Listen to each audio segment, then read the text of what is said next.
Lux Occult is part of the Green Mushroom Podcast Network.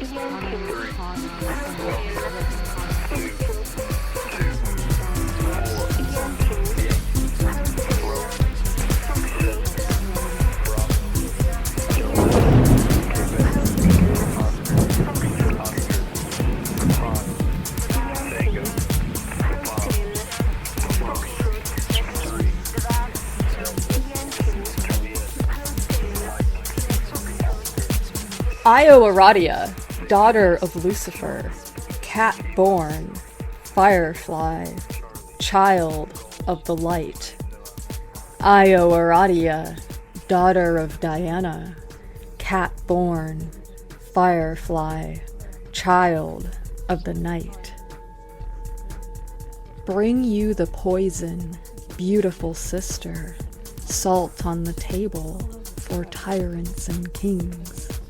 Bring you the harvest, beautiful mother, a spell of great bounty, the downfall of lords.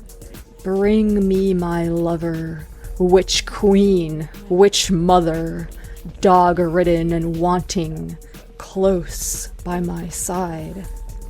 Bless thee my tongue with the language of spirits, so I may command them to find what I seek.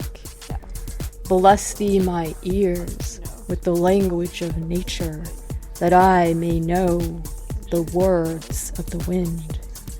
My hands are your hands, blessed enchantress. The works that they do are your work alone. My voice is your voice, blessed enchantress. The words that you speak are the will of the world. Aradia, daughter of Lucifer, cat-born, firefly, child of the light. Aradia, daughter of Diana, cat-born, firefly, child of the night. Aradia, Diana, Rorasa.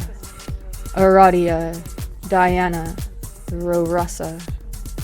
Aradia, Diana, Rorasa. Aradia, Diana, Rorasa. Aradia, Diana, Rorasa. Aradia, Diana.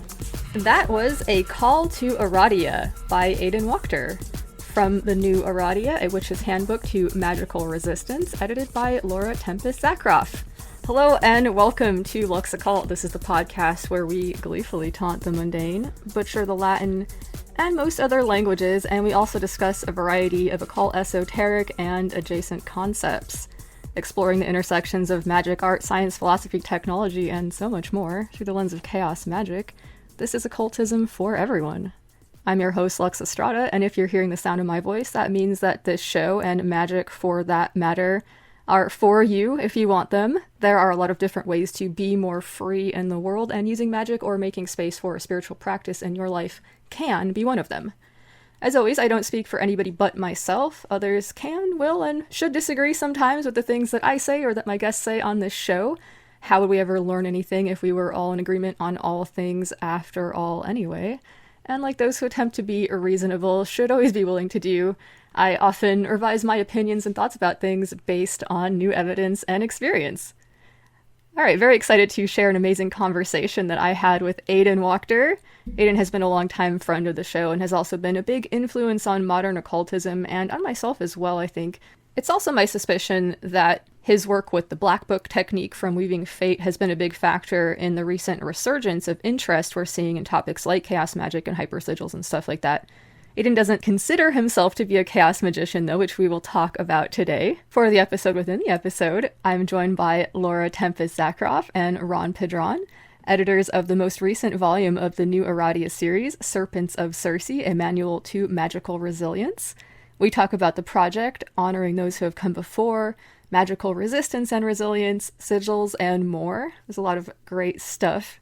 I'll also share an update about what we have going on with the Green Mushroom Project, a large-scale group working that you can be a part of, as well as Void House, which is our newest adventure in creating a consent-forward space in which to conduct magical work, both in person and online, as well as providing consent education to the magically inclined and investigating the magical healing and alchemical properties of consent itself. Thanks to those who attended the consent workshops on the 14th and 15th of September, which Consent Academy put together for us, or who have watched the recordings of those and commented. There's a lot of really cool stuff about doing shadow work and other things like that that I've been reflecting on. It actually comes up a little bit in today's episode. So as I said, recordings of these workshops are available to watch for free for a little while longer. So if you're interested in doing that, check out our Discord server. You can hit me up for a link to that. All right, so we've got a lot of rad stuff to get into here today. Before I introduce my first guest, Aidan Wachter, who I suspect might not need an introduction, let me first remind you that if you like the show and the other work I've been getting into, you can support it on Patreon. If you do so, you can take a bibliomancy break with me. There are no tiers or levels or whatever, so give as you will. Buy Me a Coffee is also an option for those who wish to show their support with a one-time donation. And thank you so much to everybody who is already doing these things and supporting the show in whatever way you're able to. Your support makes the show possible by allowing me to cover the expenses associated with making it, thereby justifying to myself the amount of time that I spend. I appreciate the opportunity to be making this thing. I really do love it, and having the resources necessary to reach you is an integral part of that equation. So much gratitude to those who are making that possible. So I'm pretty introverted and I don't use social media very much because of this. It's kind of like a lot for me. I'm not there every day checking on stuff, but that doesn't mean that I don't want to hear from you all or anything like that. I'm beyond lucky to have such amazing listeners, collaborators, cohorts, co-conspirators, etc. I always welcome people's thoughts, questions, comments, suggestions, or arcane revelations. You can reach me at luxoccultpod@gmail.com, or you can find me on Instagram at luxoccultpod. All right, well, Aidan Wachter is an eclectic animist, magician, and witch. His work focuses on magical approaches that produce real change in the practitioner and their reality.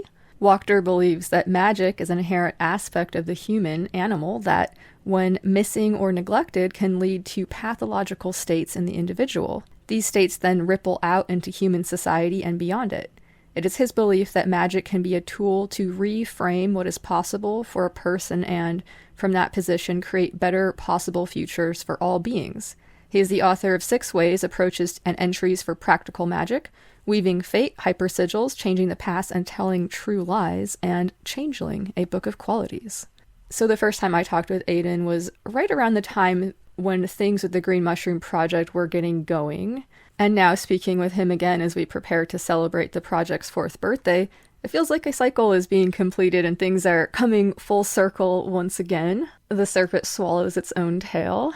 And at the time Aidan and I first met, I remember there being these really wild and intense synchronicities having to do with hypersigils and the black book technique for working with them that Aidan lays out in this book, Weaving Fate. From reading his work and talking with him, I've realized that there have been some interesting ways that the paths that we've walked in our practices have crossed. He's traversed some territory that I've found myself into, and I've been able to look to Aidan's actions in those circumstances and what he's written as a means of figuring out how to get myself through difficulty. The way isn't always clear, but sometimes it's possible to look at what others have done in the past as a means of finding solutions for the present and future. And with his work, Aidan has provided a lot of helpful solutions indeed, I would say. So I respect very much the fact that Aidan has been willing to speak out about some of the things which are issues in our communities. It's given me courage to speak out more about my own experiences, both to warn others about pitfalls I've encountered in my path, and as an exercise in healing, liberation, and reclamation. There's a lot of interesting and useful stuff in today's conversation. Aidan was also kind enough to chat with me a little while after we recorded to give me some advice about a few things, one bit of which I'm going to share with you later. It's turned out to be pretty important. All right, I'll be back during a break to talk about the Green Mushroom Project and let you know about a call for submissions for the new recipe book we're putting together. More on that later. But now, let's get into the first part of my chat with Aidan Wachter.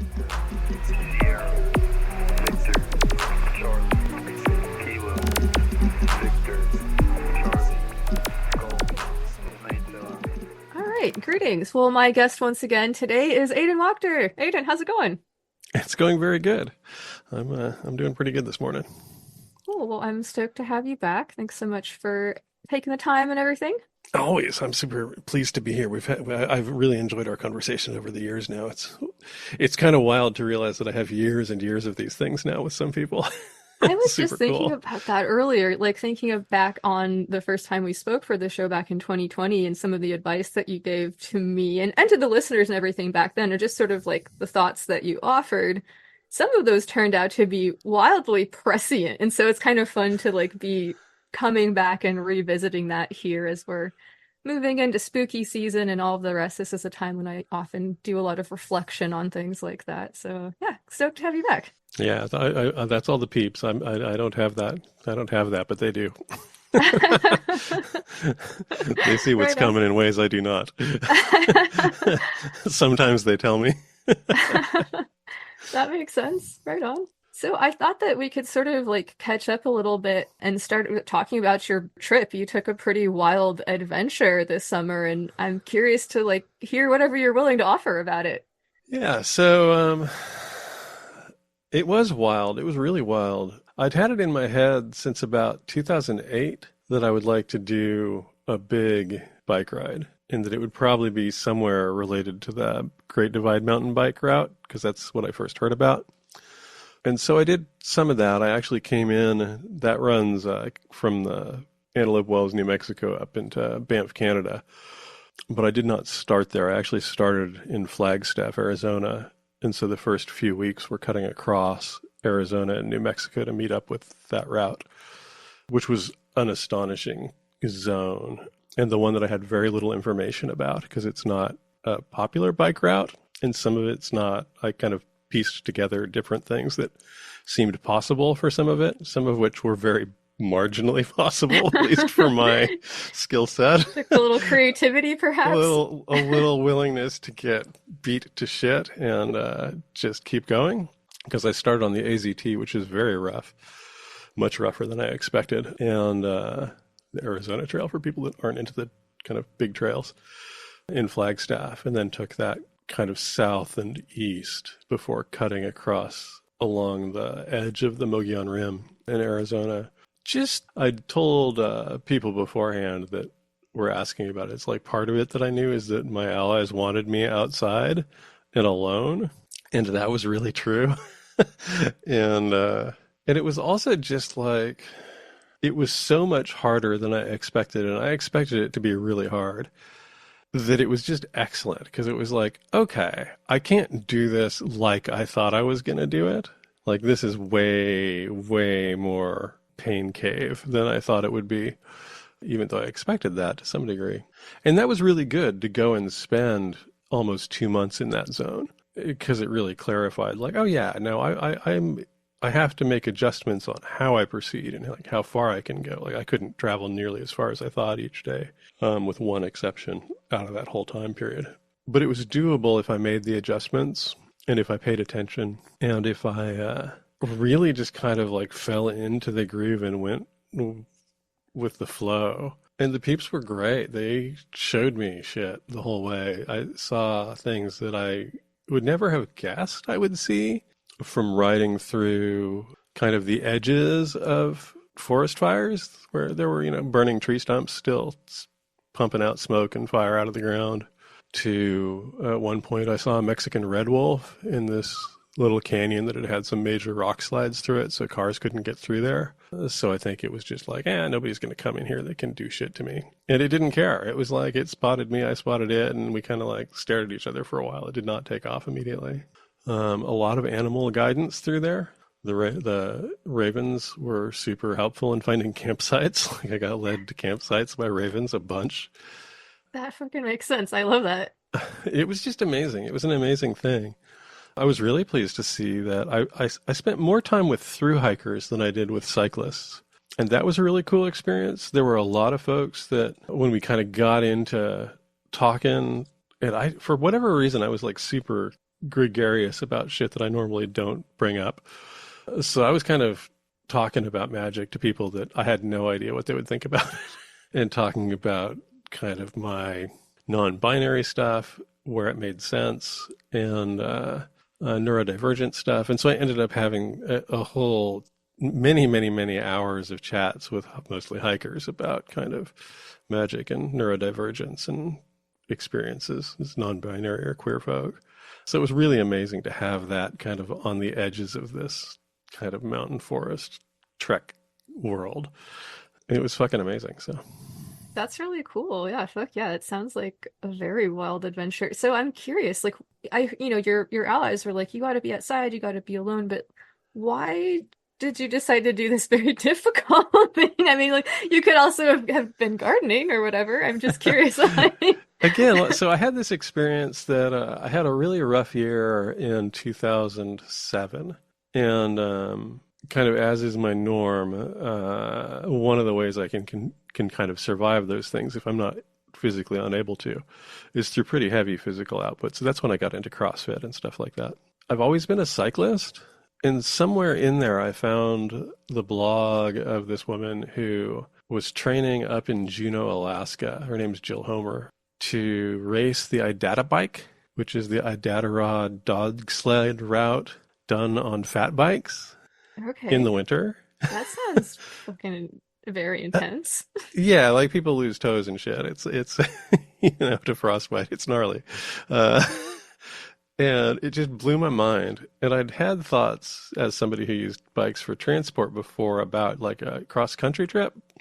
But because I use a bike so much in the city, I was like, I don't really want to be on the roads for days on end. That's the least fun part of biking. And so then I think it was in 2008 or 2009, she won this Great Divide mountain bike route. And I was like, oh, wait a second. There's like thousands of miles that you can basically ride on dirt if you're willing to do these really kind of rough as fuck rides. And I did not go nearly that as far as that route is. That's like a 2,600 mile route. I ended up doing about 1,200 miles.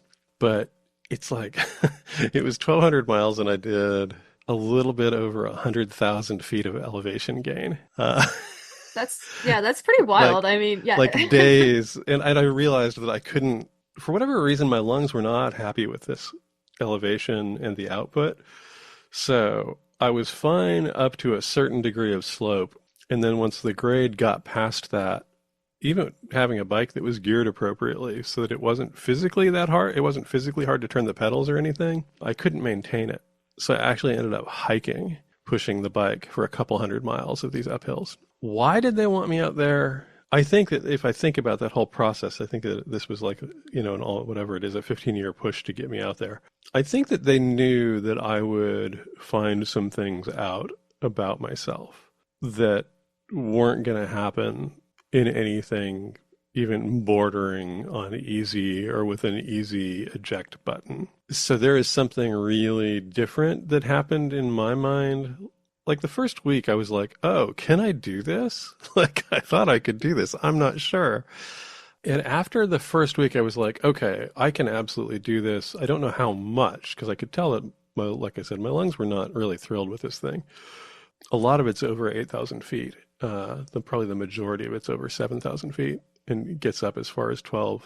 So pretty high elevation. And once that snapped and went, okay, I'm doing this thing, it was really cool to have that experience of like dropping the bike on a turn and kind of beating yourself up and go, okay, I could like wig out about this, but I actually have to figure out if everything works. And I have to figure out what I have to do right now. Because I only have water that'll last me today and half of tomorrow, and I need to be moving all that time to get to the next water source. So I've got my little GPS thing that I can press the button and emergency services locally will be contacted, then they will come and rescue me. But I'm not that messed up. Mm-hmm. So it was really interesting to be in that mode to go like, okay, I just hit really hard. I lost a bunch of skin on my hands and knees. Let's clean everything up. Let's tape it up. And then I need to get moving before all those things start to scab over in positions where I can't do what I need to do. Mm-hmm. That level of having to make your own decisions and have them be very serious, even with the escape button. Like the escape button is something that a lot of people did not have up until the last 10 or 15 years. Mm-hmm. But still having to make that call a lot, like hitting those points where you go, okay, I'm going to run out of food before I get to where I can get more food. Does it make more sense to kind of stay as fully nourished as possible now and kind of run that out on the other end? Or does it make sense to slow it down? And these are all your choices. Mm-hmm. And there's not, again, the easy option. Like even when I hit the point where I had to get off the route, that was a 2-day process to get off the route. So it was really an interesting one. And then also, like, I'm not a technical biker. I'm not like a mountain biker or anything. And a lot of this thing was so rough, but you learn, or I learned, and my bike is super heavily loaded because it's got food for a week, and a ton of water, that I could like read these super rocky, super rutty, like ruts big enough you could drive a car into them in some places, downhills, or I would still go like kind of checking in with my overall sense, making sure I'm not like just having an adrenaline reaction and vibing with the peeps and being like, yeah, this is doable. I don't know how it's doable.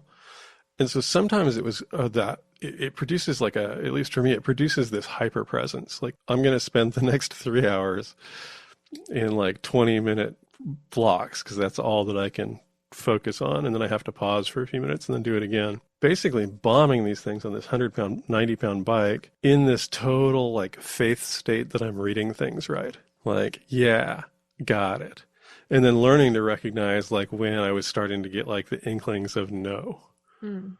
Because when I didn't get that, I'd go down very hard. And again, it's places you do not want to really break something badly, whether that's bike or you know. I don't know. It was fascinating to me. It was also interesting because I hadn't camped in 30 years.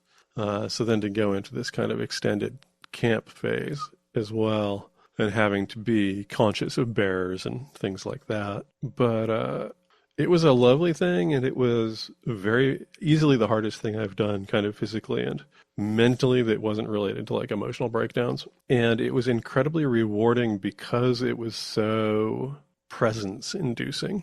Like there's nowhere, because I didn't listen to music or podcasts or anything. A lot of people do that. Like when they go, oh, I'm going to have to push the bike uphill for the next 3 hours, they would put something on. And I was like, I'm not going to do that. Which was good because I had like crazy experiences out there. I had at one point I was pushing my bike up the hill and I'd been at it for a couple hours and realized I better stop and eat something because that was the other hard part, was like also making myself take in enough nutrition that I wouldn't kind of crash in ways that were not safe. Mm-hmm. And so I'm on this little trail up on this hill, and I'm, I don't know, a third of the way up or something. And so I know I've got a couple more hours to go. And I stop and lean the bike against a tree and grab some food and sit down on this rock. And I'm having this conversation on the way up the hill. And I've talked about this before, so some people will have heard this. And as the conversation before I get to where I stop is like, maybe I should start working on the book. Like, I could do that in the evenings for at least a little bit, and do that. And I was like, yeah. But the next book was going to be on sigils, and I was going to do the illustrations digitally. And then the other part of mine was like, yeah, but you could do them with pen and then scan them. And I'm like, yeah, I guess, I don't know. So I finish my food and I go over to my bike and start loading stuff back up onto it that I pulled off. And then I do the scan, because you learn that if you leave anything that far out, you will never find it again. Like there's no landmarks that aren't all just rocks and trees. So I do the heavy scan, and when I do the heavy scan, I find a pen sitting directly underneath my bike, but it's not my pen. That's so funny. And you're the like, pen, here, you even have a pen, dude. Why are you yeah, and the pen is a Sharpie S gel pen. So it's written on the pen, S-gel, which is sigil. Oh, I love that. Okay. That's so fun. Okay. This shit was going on continuously. And so it was just really good. It was like, I felt like the more raw and exposed and kind of beat down and like dealing with the fact that like you wake up some morning with the plans to like bail out super early and cover a bunch of ground, and you wake up and everything is frozen. And so you can't put it away because it's all that's going to melt, like, and then everything will be wet. So you got to like hang out for hours and try and dry everything. It was awesome. It was just super, super real. That's really cool. Oh yeah. And it makes very a lot analog of sense. Experience. Yeah, it makes a lot of sense. And like, I think I've taken like intentional sort of like tech breaks to kind of like get back to that presence. I haven't necessarily done it with like the sort of like flow state type stuff you're talking about, like, you know, going down these huge ravines and, you know, are we going to crash? Are we going to be all right? You know, you have to pay a lot of attention. You have to have a lot of like faith in a lot of things. Your own instincts is, and your own reflexes, being one of them, of course. Yeah, that makes a lot of sense about this sort of, I want to call it like extreme mindfulness, but I'm also hating that phrase that's coming out of my mouth. Well, yeah, because I know, and I get you, because it kind of is that, but it kind of isn't. It's like, to me, the thing that just kept coming to mind was like presence. And it's that form of presence because of what was going on. Like if you're in these downhills with these insane ruts or rock gardens that you're kind of trying to ride on top of all these huge rocks and not get caught in the gaps between them. That's still the same thing as what we do any other place. If you don't want to trip or fall, it's just more obvious. Like the obviousness of how much you have to pay attention is amped up. Like often you're paying attention, but you know, if I trip on the sidewalk and fall down, that's one thing. This is different. Mm-hmm. And the whole kind of extreme aspect is kind of, gross these days. But, has connotations I don't love, of course, but yeah. Yeah, but it is that just, it's like just really heightened awareness of presence is what I would say. Right on. And of the whole thing, like also, I mean, I knew from like having animals, like, you know, having livestock animals that you get really tuned into the weather. And this was like the super extreme version of that. Like, I need to go because I believe it's going to fucking unload on me if I don't get off this mountain. And I do not want to be above tree line in the lightning storm. Yeah. Yeah, absolutely not. Let's fucking go. It doesn't matter what you feel like. Yeah, I've spent a lot of happy times above tree line. I grew up in Colorado and I did some like, you know, ecology stuff up in the high country and everything. And yeah, that was always one place that I felt like really strong affinity for, like seeing those little smaller versions of the plants that you would find down lower and everything. It was just always so fucking cool. But it's definitely like real up there. It feels extreme. It definitely feels very like fey. Like you're in territory that's didn't necessarily feel like human territory in the same way as it did down lower, which kind of makes sense. Yeah. And so that was the other thing is that I found, because I found that very true. Like I really, like it was always a pleasure to hit these little fucking tiny podunk towns, even it was just to like, you know, and the food options when you're doing that are really terrible. So sometimes you're like, wow, I'm going to roll out with 3 days worth of food, which is like beef jerky, Snickers bars, and 3 boxes of Pop-Tarts, because that's what's available. There's literally nothing else here. So a little to-go like carton of green chili from the Greasy Spoon Diner or whatever. Yeah. If that even exists, which it may not, and frequently did not, you know, but, as soon as I would kind of get up into that higher elevation again, there's this expansive presence of this is not a place where most people choose to live, but lots of stuff is really active up there. It's like super fucking active. So like crazy shit of like seeing like weasels. Like, where do you fucking see weasels in our world? Like hunting in a creek, you know? It's like, what the fuck, you know? All that stuff was amazing. I love that. Yeah, super cool. I know in Iceland they talk about it being like troll plants, like some of these like higher elevations. I talked to somebody from Iceland for my show, Albert Bjorn Schiel. He was mentioning that like this sort of idea of like these troll touched plants are like that tracks really hard when I'm thinking about the higher elevations up there. Right on. Yeah, also really cool because it's like I figured out after like the second spring that I had on a map as a possible water source. That's the other thing that's crazy for some sections of these routes. They're like, you might find water here. It's not like a guarantee most of the time. Mm-hmm. So a lot of the time you're like, ooh, I see cows. Is there a cattle tank that I can strain the grossness out of the water and then filter it, which was most of the water that I got in a lot of these places. But then once I kind of locked in on what that like 10,000 foot elevation greenery shift was that indicated that there was more water, that was really cool because then you kind of go into this like, ooh, wait a second. If this gets a little more like this, there's probably a spring in here. That doesn't mean it's above ground, but it might be. Yeah. And I got pretty good at finding those that were just based on the vegetation. Like, wait a second. Where are you, little water source? And I head off the road up into the brush, and sometimes you would find these pools of water. I love that. Yeah, I had a botany professor back in college. He used to say that if you are trained in like field botany, you'll always know where you are. Like you'll know what elevation you're at. You'll know how far water is. Like you'll be able to sort of read the land by the plants that are around you. And it totally, yeah, it totally tracks. Shout out to you, Baxendale, if you're listening. So I'm hoping that we can talk a little bit about this book. You mentioned the book, and you mentioned that, you know, you found this pen, the sigil pen and everything like that. I feel like this might be a good segue into talking about that a little bit. The peeps have been really clear that they've got different things that they want me to work on book-wise. And one of them, I've had no ability to even begin to formulate how to actually get it on paper. So we may have talked about this last time. And so I had this like long conversation with them going like, hey, I have this idea for this sigil book, and it seems like it would make sense in the general scheme of where me and them are going as far as what we want to share. Can we do this? And they were like, sure. But they've also been like, don't forget about the other thing. And so that has not been forgotten.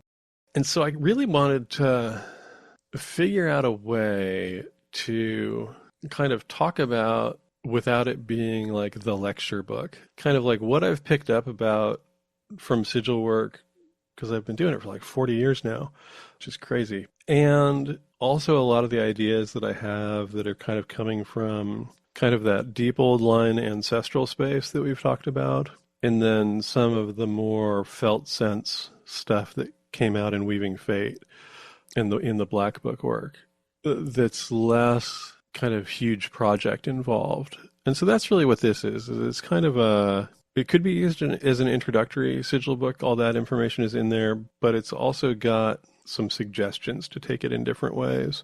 And also how even the conception of how it all works might shift for someone who is an animist. So yeah, that's Okay, that's that fun. one. I love that. Okay. So it sounds like there's going to be some fun kind of like, I don't know, maybe chaos esoterica in there about like the functioning of sigils and stuff like that. It sounds Sort exciting. of, yeah, Okay, cool. in a way. So Okay, very cool. Well, can you give us any spoilers? no, Okay, it's like that's fair enough. just no, because part of Fair it too is the other. Yeah, part of it too is it's like I'm in book mode, and that doesn't mean that what I've written is what you will see. That's totally fair. I end up generating so much, and then I have to kind of do I do the peep edit, and then I do the can we make this fairly sensitive edit, and then it goes to my friend who is really my editor, and go, okay, am I talking any sense, and is this workable, and let's get it into the correct form so that other people can read it. That totally makes sense. And actually that there's projects that I have that I'm not even allowed to talk about or speak about at all because I'm told that needs to have a sealed container around it, things like that. So yeah, that totally makes sense. Right on. You do have a new essay out though. What is that all about? So that was an interesting thing. It's I had my 2 years off of being available while I was kind of sorting my shit out after kind of what I refer to kind of vaguely as a breakdown, which it was in all sorts of ways and of all sorts of things. And it was just one of those funny things that I'd kind of removed all my contact information from online, and I'd shut down all of my social media stuff, removed the contact form from the website. So if you didn't have my email address, you couldn't reach out. And if you did, you got autoresponders for a couple of years. And then when I decided I was ready to start talking to people, the first person I talked to was Lonnie at Weird Web Radio. And at the end of our talk, I don't remember if this is the one we actually recorded or whether this was just let's get on Zoom and chat. But he said, there's this person, Jack, that's looking for you and wants to talk to you about a project. And it didn't click who this was at all to me. I couldn't think that I'd ever known anybody named Jack that would have this kind of thing. And so I said, yeah. And so he forwarded me their request. And it was actually Jack Hawkins reaching out on behalf of Pete Carroll. And that Weiser had approached him about doing an anthology of kind of what's the state of chaos magic was their idea. I have no idea whether they got anywhere near that. I have not seen the other essays. And I kind of took it from a totally different tangent anyway. And I was, of course, stoked because though Pete's work is not particularly relevant to my life anymore, it was back in 87 through about 92, 93. And so it's kind of like, I was kind of stoked just from the like closing of the circle, magical element there. Like that's kind of beautiful. So yeah, so I wrote a piece on there basically explaining how my experiences in chaos magic led me to something that I see as totally different, which is this kind of animist sorcery practice that I have. And I kind of didn't think that they would take it because it was so much not, I kind of thought they would be kind of like really looking for people who are like pushing chaos, chaos, chaos. And this really wasn't that. And yeah, I got a message back from him that he really liked it and that it was in there. So it's coming out in June and we will see. Cool. Yeah, no, I think a lot of people would probably say that that would be like or they would contextualize that if they're chaos magicians as being a paradigm within chaos magic, perhaps, right? Like tomato, right? So I don't know. Yeah, it's complicated, right? I have such a complicated relationship with this stuff. Carol's work was such like a influential part of, my magical development. There was places in there where it was like, okay, yeah, this makes sense. I think when I found Spare later and read that, I was like, oh, okay, this is where it's at here.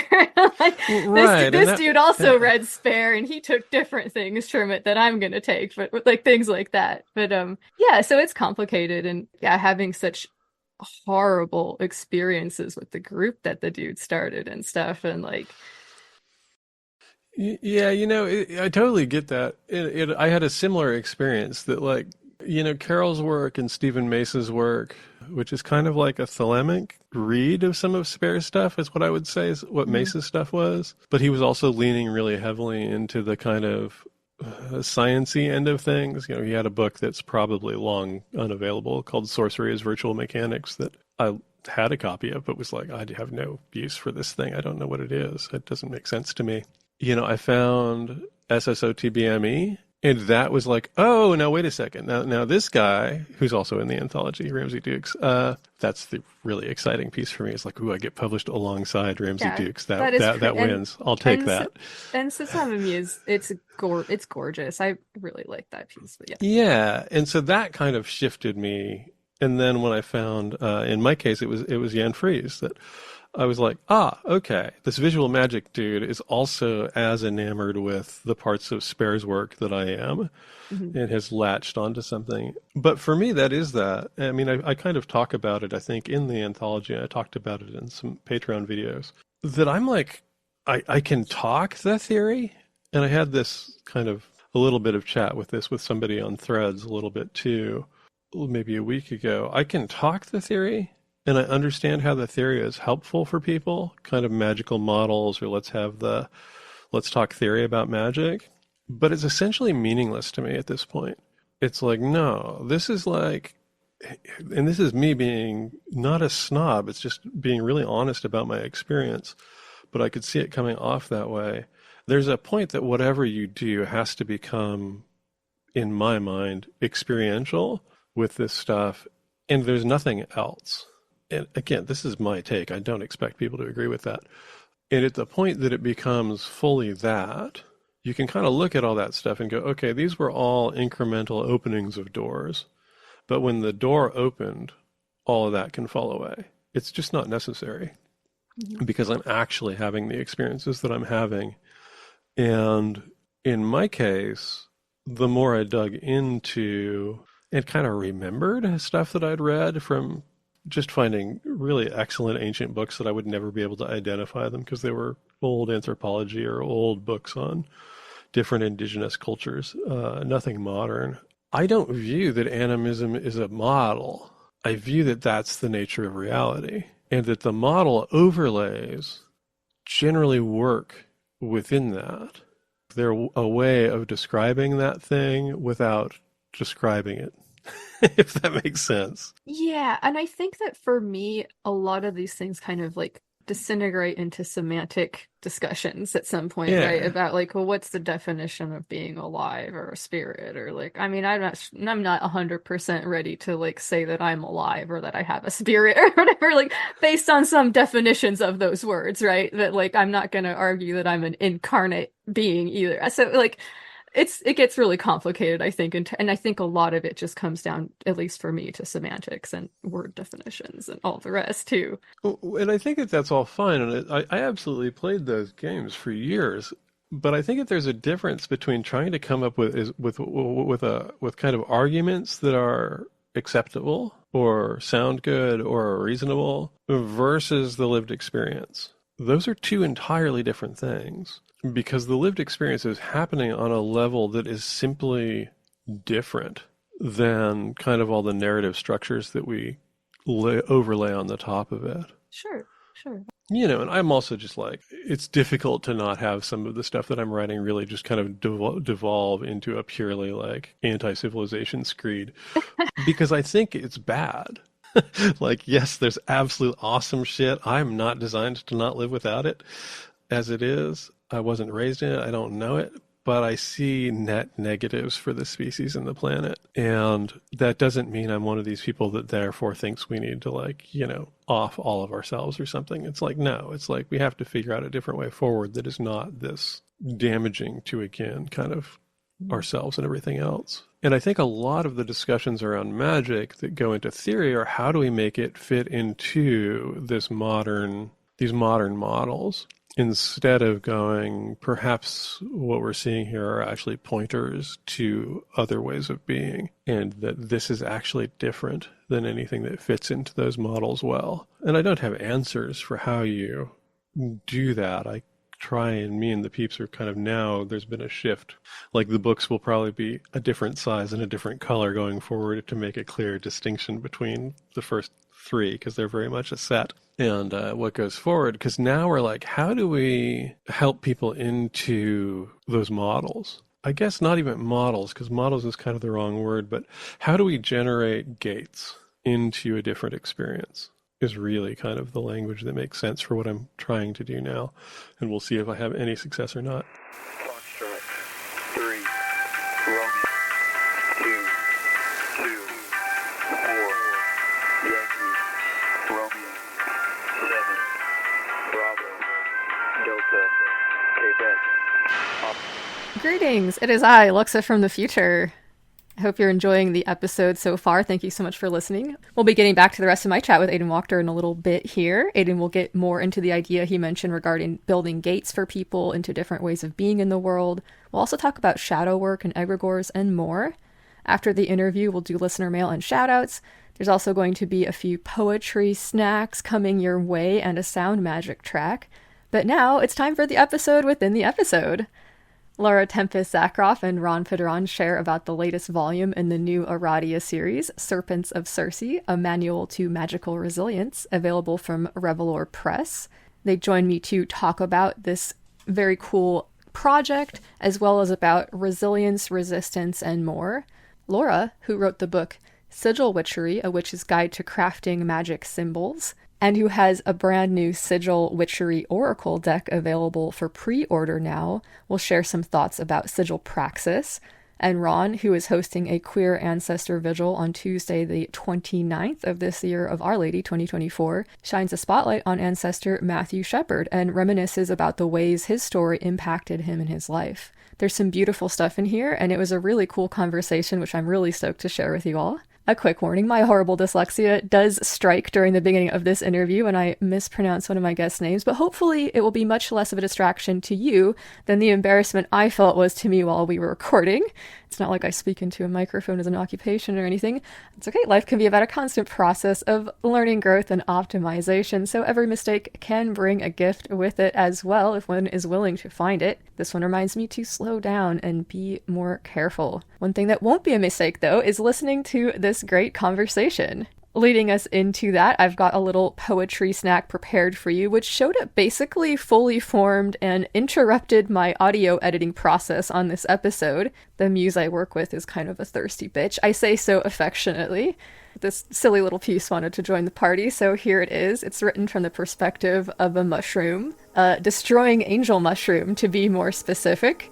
A content warning, if you get grossed out easily, you may want to skip ahead about 30 seconds or so. It gets a little bit rough. Alright, this is Amanita verosa. The bite you took out of me was poison, indeed. In 3 days' time, you will be mine. It's going to make you cough and choke. It's going to turn your breath to smoke. It's going to make your insides burn. It's going to make your stomach churn. It's going to make you shiver and quake. It's going to make you sweat and bake. It's going to turn your insides to mush and make every orifice start to gush. It's going to make you internally bleed. The bite you took out of me was poison, indeed.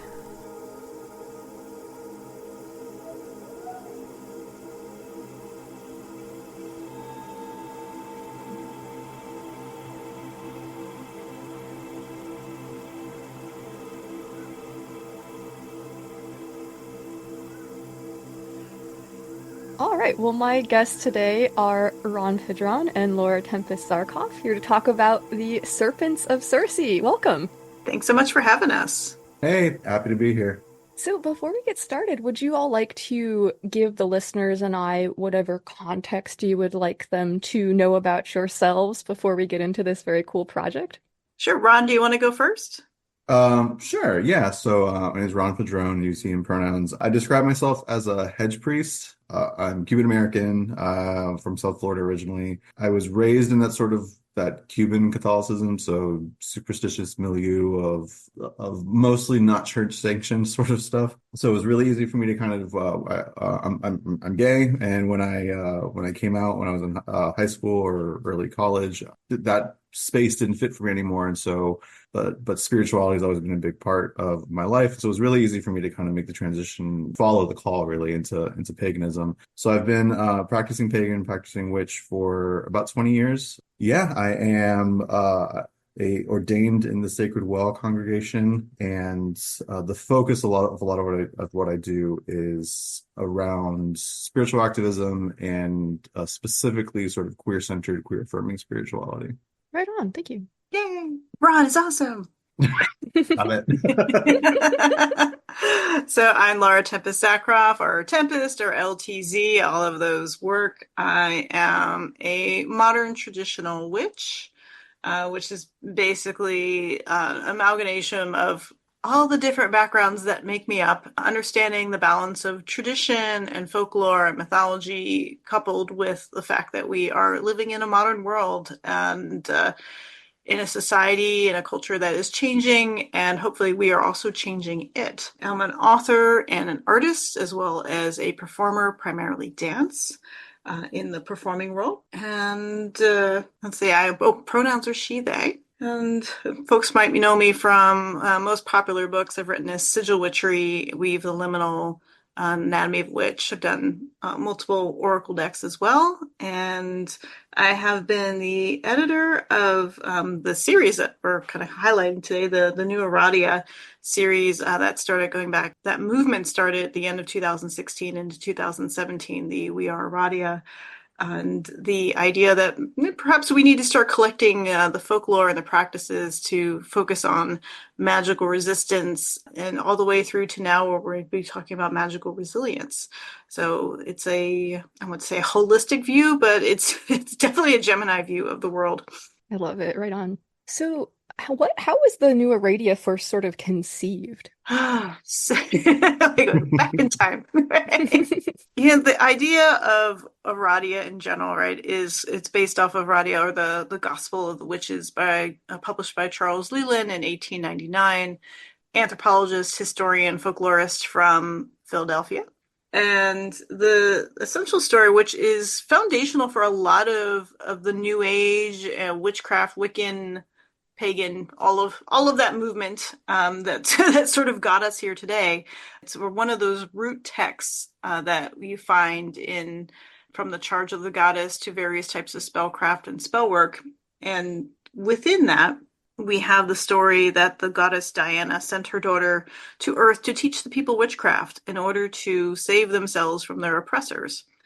And that might seem like a very familiar story for those who are familiar with Christianity, but also many other different mythological cycles that we see around the world. You know, a savior coming to save the people. But there's a little bit of a twist in that when we really think about it, is that it's the focus of we are the witches. We are the ones who are doing the work. We are, you know, not that we're not waiting for anyone else to save us. It's up to us to do the changing and to do the magic, to change from the inside out. So with the new Aradia, it builds on that idea, those mythology and practices that have inspired paganism, neo-paganism for the last century. where we are in time. What is time? What is time? I'm pretty sure the 90s were last week. So, but getting into, you know, particularly within, you know, at the end of 2016, where the election went rather unexpected here in the United States. And I could say there's also multiple elections around the world that followed suit where people are like, is this really what's happening? Is this really who we have to represent us? And what is our society? What is our culture? What are we trying to preserve for the future with what's being done this way? So the new Aradia was a collection of different thoughts and ideas from practitioners all over the world to do a new take, to create a new guide for witches today to consider how do we do magical resistance. And part of the proceeds to that also continue to benefit Southern Poverty Law Center and Emily's List, that first edition in 2018. So we're looking at metaphysical change, but we're also looking at mundane change, that two things coupled together of, you know, affecting our society in those ways.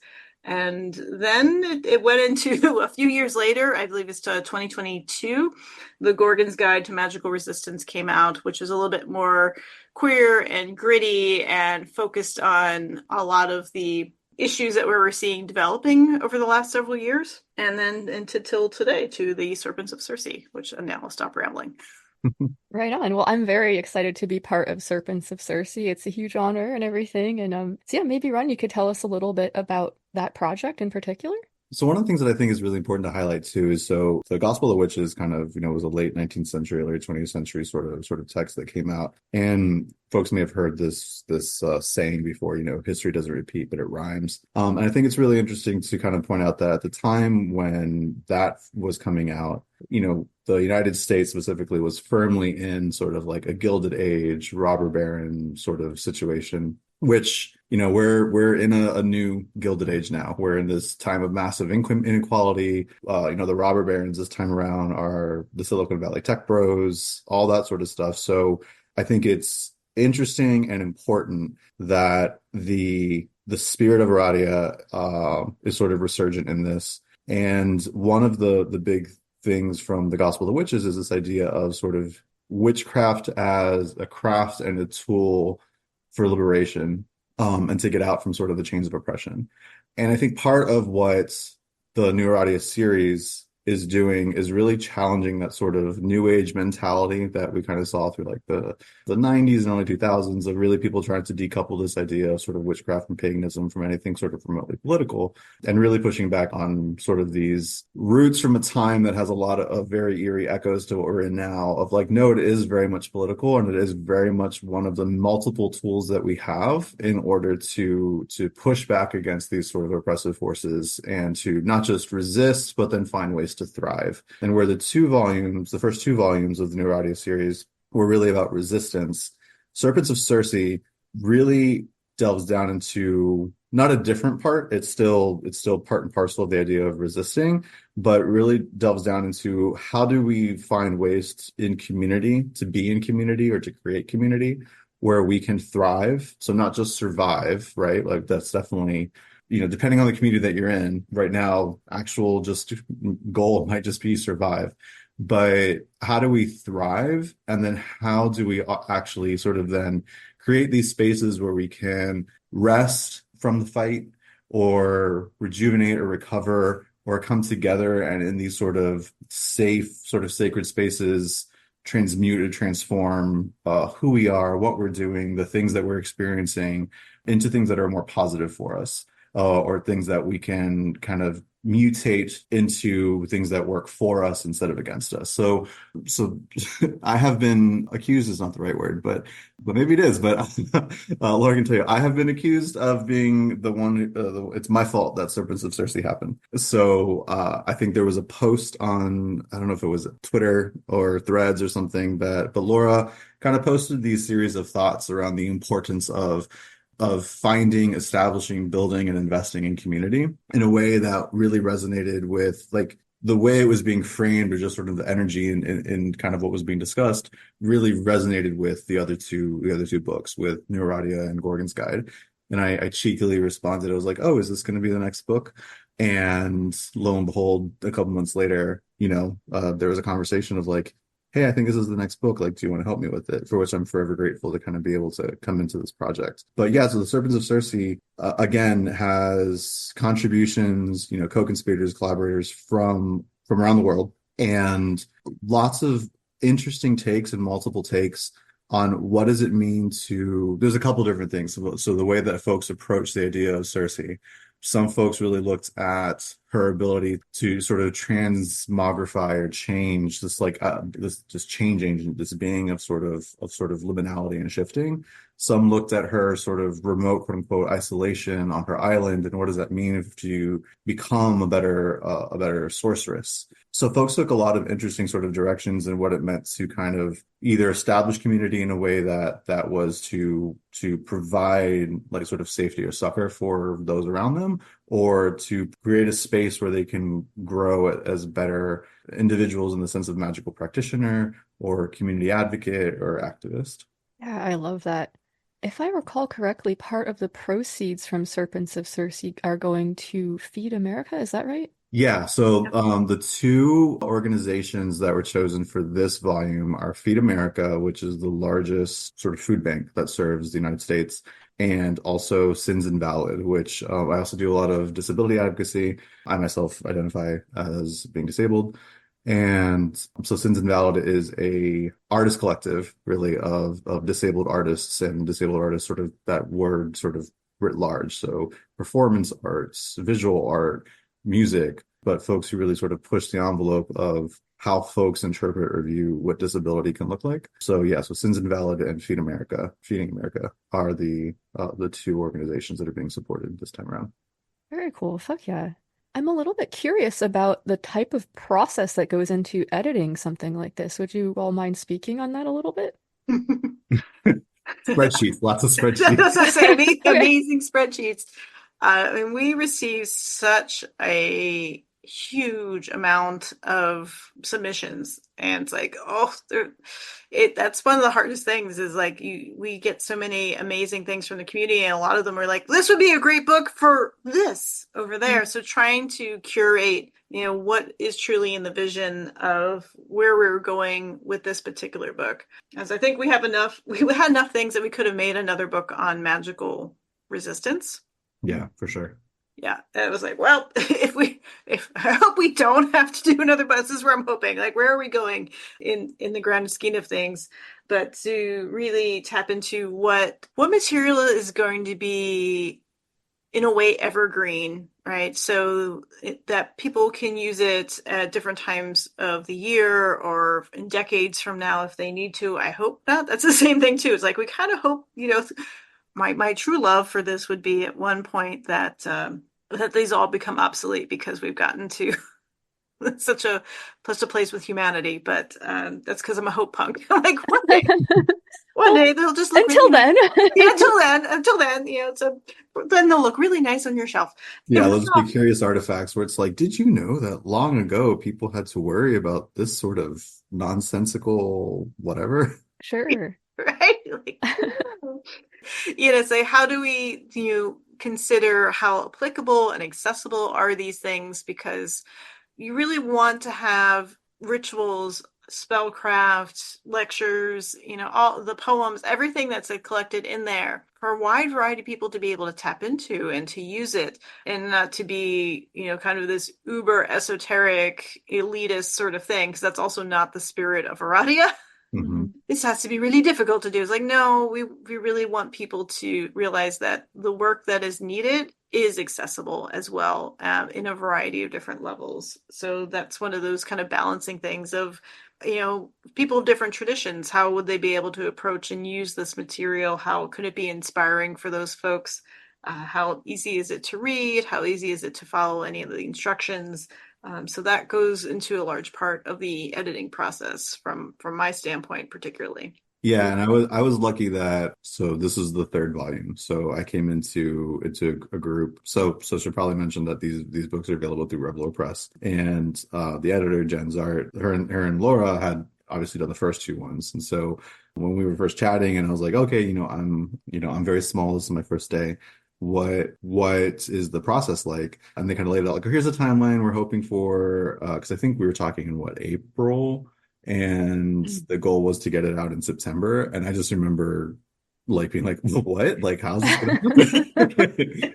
But there was a really smooth process, and a lot of it was, like Laura mentioned, there were so many submissions that were so great that it was a lot of the three of us sort of not checking each other. That sounds really aggressive, but just kind of checking in with each other a lot, of just being like, I really like this one. And then having a couple like really like intentional conversations of, but what is the overall spirit of this volume? Like, what is the theme of this volume? And does it actually fit? Or like, does the submission that we're currently discussing actually fit? Or like, is it a stretch because we like it so much we just want to make it, like, find a way to put it in here?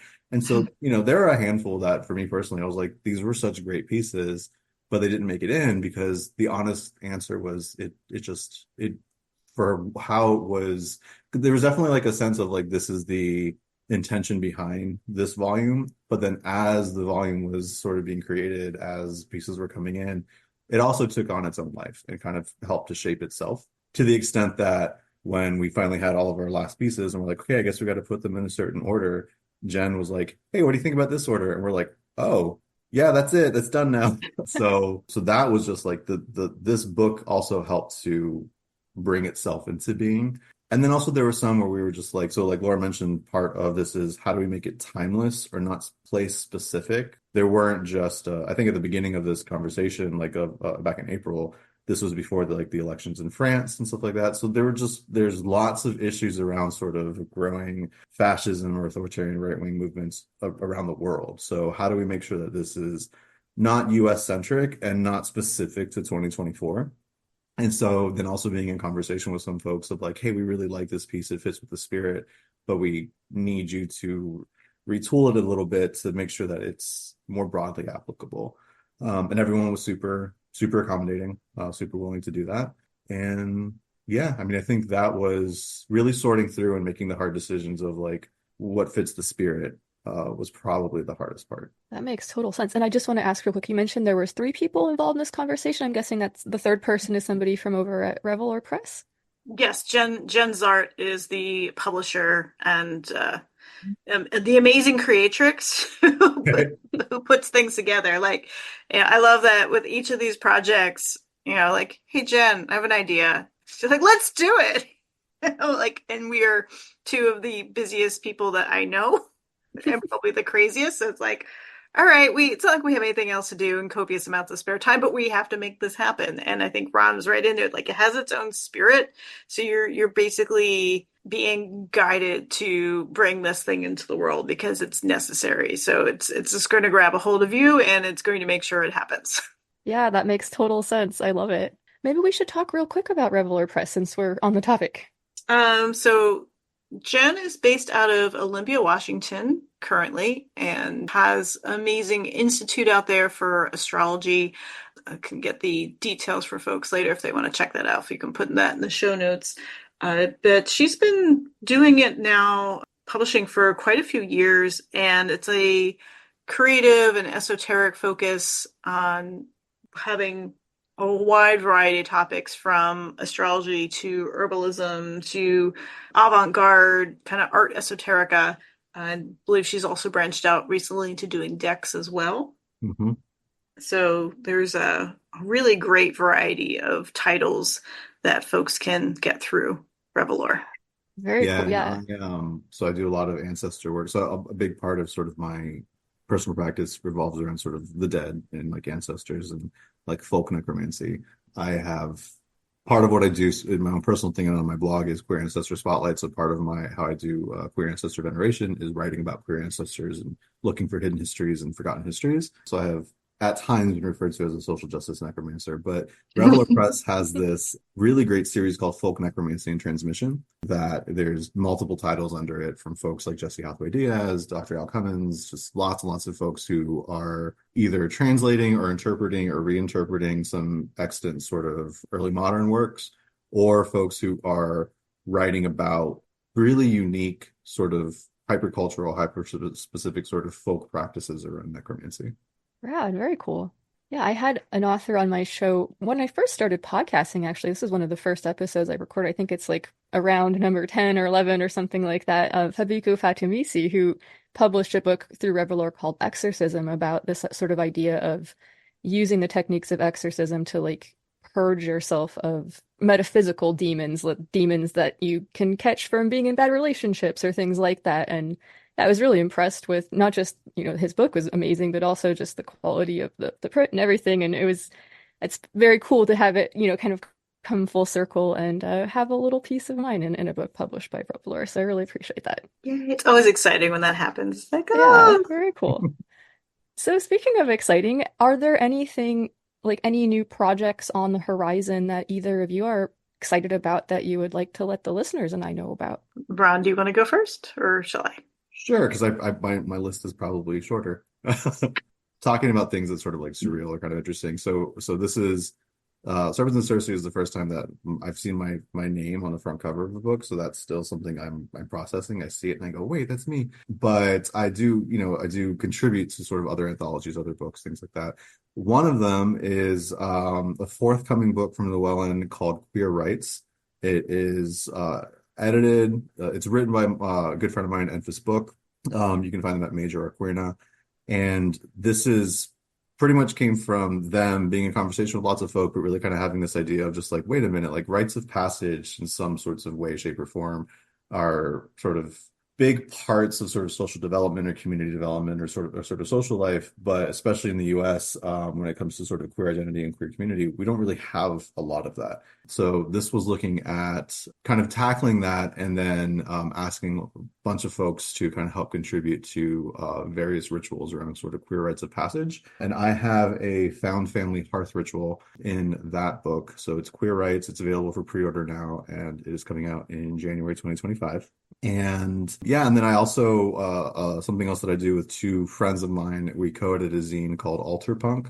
And this came about through one of my co-editors who I started the zine with. We met on Twitter during 2020, during the pandemic. They are another queer identified guy who is in a seminary program in Michigan, I believe. And we just were having lots of conversations around frustration around how this idea of faith or spirituality or religion sort of being the motivating force behind people in their lives, of the reason why they engage in politics or why they engage in social movement or whatever it might be, having been co-opted by the far right and by authoritarian movements. And so we're both sort of elder punks. I draw a lot of inspiration from sort of the early queercore movements.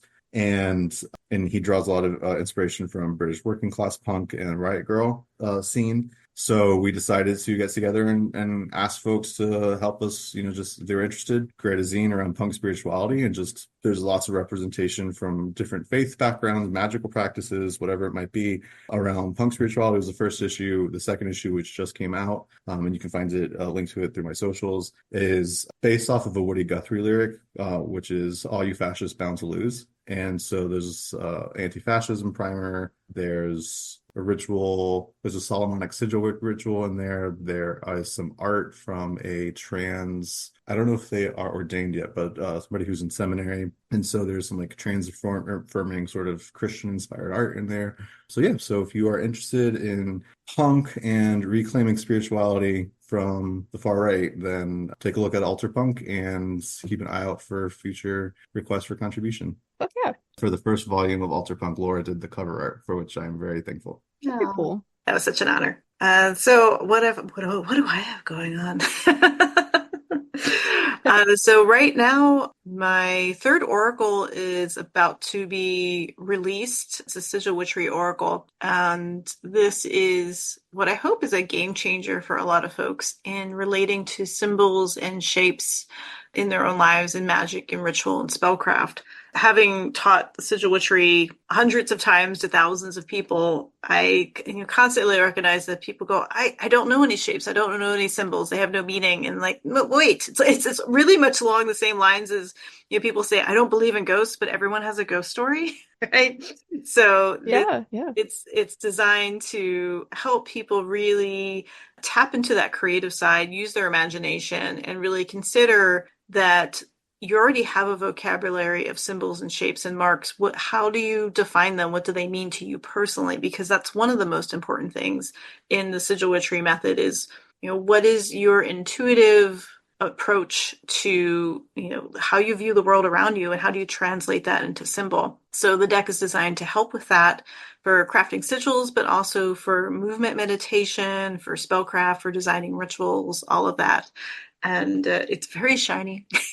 It is very cool. Yes. I think it's why. So it was going to be released like last week, but I guess with the printing process, because it's so shiny, it's delayed the process just a little bit. But it's really worth waiting for, because the prototype is amazing. It's just, everyone I've shown it to is like, oh, it's very cool. Well, shiny is worth waiting for, I would say. Yes, absolutely. So that's like I said, its release is imminent any moment now. And after that, I'm kind of going to go into my hair hole, my rabbit hole of working on another oracle deck with one of my dear friends, Dodie, for the Witch's Ally. That's working with animals, familiars, that kind of energy. So taking the book that she just published, The Witch's Ally, and putting that into an oracle. And then I'm also working on, of course, my next book, which that's to be announced down the line on that title too. So, and then after that, I've got 2 more oracles. So I feel like I'm an oracle machine, but I'm just really inspired by creating systems that people find helpful and explore topics that haven't been explored before. You're an oracle. Or the oracle. Also, you didn't mention this, and it's not like witchy, whatever per se, but just because I love the art of it, I definitely also want to like plug your 2025 cryptid calendar. Oh, thanks. Oh, yes, the monster fuckers in the audience will want to see that for sure. I know that you're out there listening, friends. Yeah, specifically, so my husband loves cryptids and stuff like that. Specifically, one of his favorite is the Fresno night crawlers, because he always refers to them as spooky pants. And the first time he saw Laura's sort of like drawing of them, he was like, I need that in my life. So we have at least 3 things that are of the Laura's version of the Fresno night crawlers, because he says they look exactly like spooky pants. That's fantastic. And a cryptid calendar would be a fantastic holiday gift, and it's getting to be that time of year, so yes. Yes. Now that makes me think, Ron, that we need to form the siblinghood of the walking pants. I'm 100% down for that. Yeah, that could be our mascot. Yes, that's absolutely it. So yeah, folks can get that on my website. It's called Curious Ink Cryptids, and some of them are actual cryptids like the Fresno Nightcrawler, and some of them are more like land spirits and other little creations that have come to visit me. And they each have their own little 38-word story. Why 38 words? I don't know. Fascinating. Okay, well, that's very cool. They just seem to land like that. So that's a fun little thing. That's what the calendar is this year. Usually I have a lot of different artwork that I create, and then this year I was like, do I do sigils? Do I do cryptids? And I figured the cryptids would be more fun. Right on. So last time I talked to Lonnie Scott for his show, you actually came up, Laura, and Lonnie mentioned the idea of like charging sigils, and we were talking about how this is something that I get a lot of questions about. People have a lot of concerns that they're, quote, doing it improperly and it won't work for them. And Lonnie made the great point that you had sort of described it as like, well, the process of creating the sigil can also functionally charge it. And now that you're here, I'm hoping you could speak a little bit on that, if you wouldn't mind. Sure, absolutely. First, love Lonnie. Yay, Lonnie. Shout out to you, Lonnie. Hello. Yay, shout out. So what I like to explain is that when we talk about charging, there are multiple definitions, but I think two that are most relevant, especially to crafting sigils. The first example of charging is to give something a purpose. And in the Sigil Witchery method, step one is, why are you doing the thing? What is it that you hope to accomplish? Like, what problem are you going to solve? So that's often when you are naming or deciding what it's for. So therefore you are charging that, right? Because you're giving it its purpose. This is your duty. This is what you need to solve. This is what we're working on. This is the spell, right? This is this ritual. And then the other approach to charging is to give something energy, right? To give it, just like you plug in your phone, right? To charge something like that.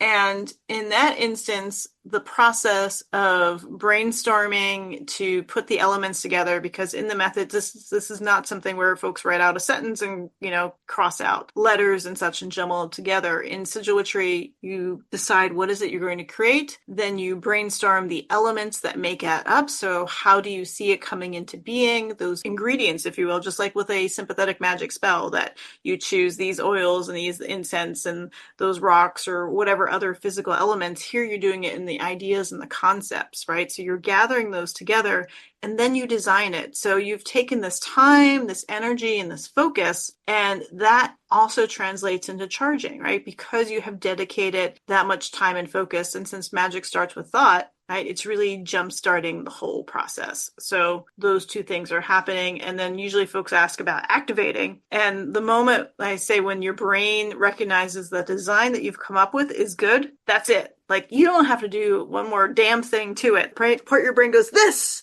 is the key to whatever we're trying to unlock. That's it. Right on. Thank you. Okay, that makes a lot of sense. And hopefully that will be helpful to folks listening. Appreciate it.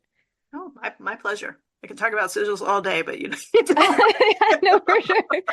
As we're moving into spooky season, it's a traditional time to honor the dead and, venerate those who have come before us. Ron, is there a queer ancestor that you would like to shine a quick spotlight on for us? Yeah, so I guess something depending on, well, I'm not sure when this is going to release, but so October 29th is when I'm doing a virtual Queer Ancestor Vigil, and folks can sign up for that via my website. Somebody that I commemorate or remember every October is actually Mathew Shepard. So for folks who may not know, Mathew Shepard was a gay kid in Wyoming who was brutally attacked and murdered, left for dead in a field outside of Laramie, Wyoming. If you're familiar with like the Laramie Project or anything like that, all of that is stuff that kind of came about for Mathew Shepard. Mathew Shepard for me personally is very sort of tied into my own particular queer experience. At the time when I was growing up and where I was growing up, there wasn't a lot of queer representation. There wasn't, folks that were out. I knew that I was different from folks. By this time I was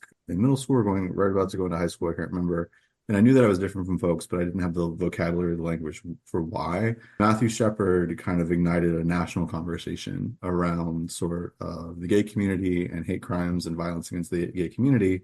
And so he just that sort of wall-to-wall coverage and just people suddenly just talking about it was sort of what made me start to have the language or the vocabulary to talk about who I was, but also realize that who I was something that was potentially dangerous to be, especially where I lived. By this point, my family had moved somewhere more rural. That was literally, probably still is, like active KKK territory. So it also kind of dovetailed with this sense of like, oh, I can talk about who I am, but I also realize that who I am is something that could be potentially life-threatening or dangerous. Once I did come out when I was in college, this was early 2000s, and at the time this was pre-marriage equality, like all of this sort of stuff that happened. And at the time, none of this stuff even really seemed like it was on the horizon. So when I came out, it was sort of kind of making peace with the fact of there are certain things that I'll never get to do in life. like I'll never get to have a legally recognized marriage. Like, not that it diminished or made sort of what I could experience in my life lesser, but there was a sort of, at the time, sort of grief process related to, okay, committing to being an openly gay person meant that there are certain things that I'm not going to have access to. So like if I did find somebody that I wanted to like spend the rest of my life with at the time in the early 2000s, it was never going to be able to like share insurance with them. What's it going to be like if one of us gets sick? Can they visit me in the hospital or vice versa? Mm-hmm. Like I mentioned, I identify as disabled because I have a chronic illness. So it was like, oh, if I get sick or something happens to me, is this person going to be able to visit me or make decisions or whatever it might be? Fast forward, however many years later, now I'm, married and all this sort of stuff. And I live in the mid-Atlantic. I live in the DC Baltimore area. And a few years ago, Mathew Shepard's ashes were laid to rest at the National Cathedral in DC. And he's the first sort of non-politician, non-sort of spiritual person to be interred at the National Cathedral since Helen Keller, actually.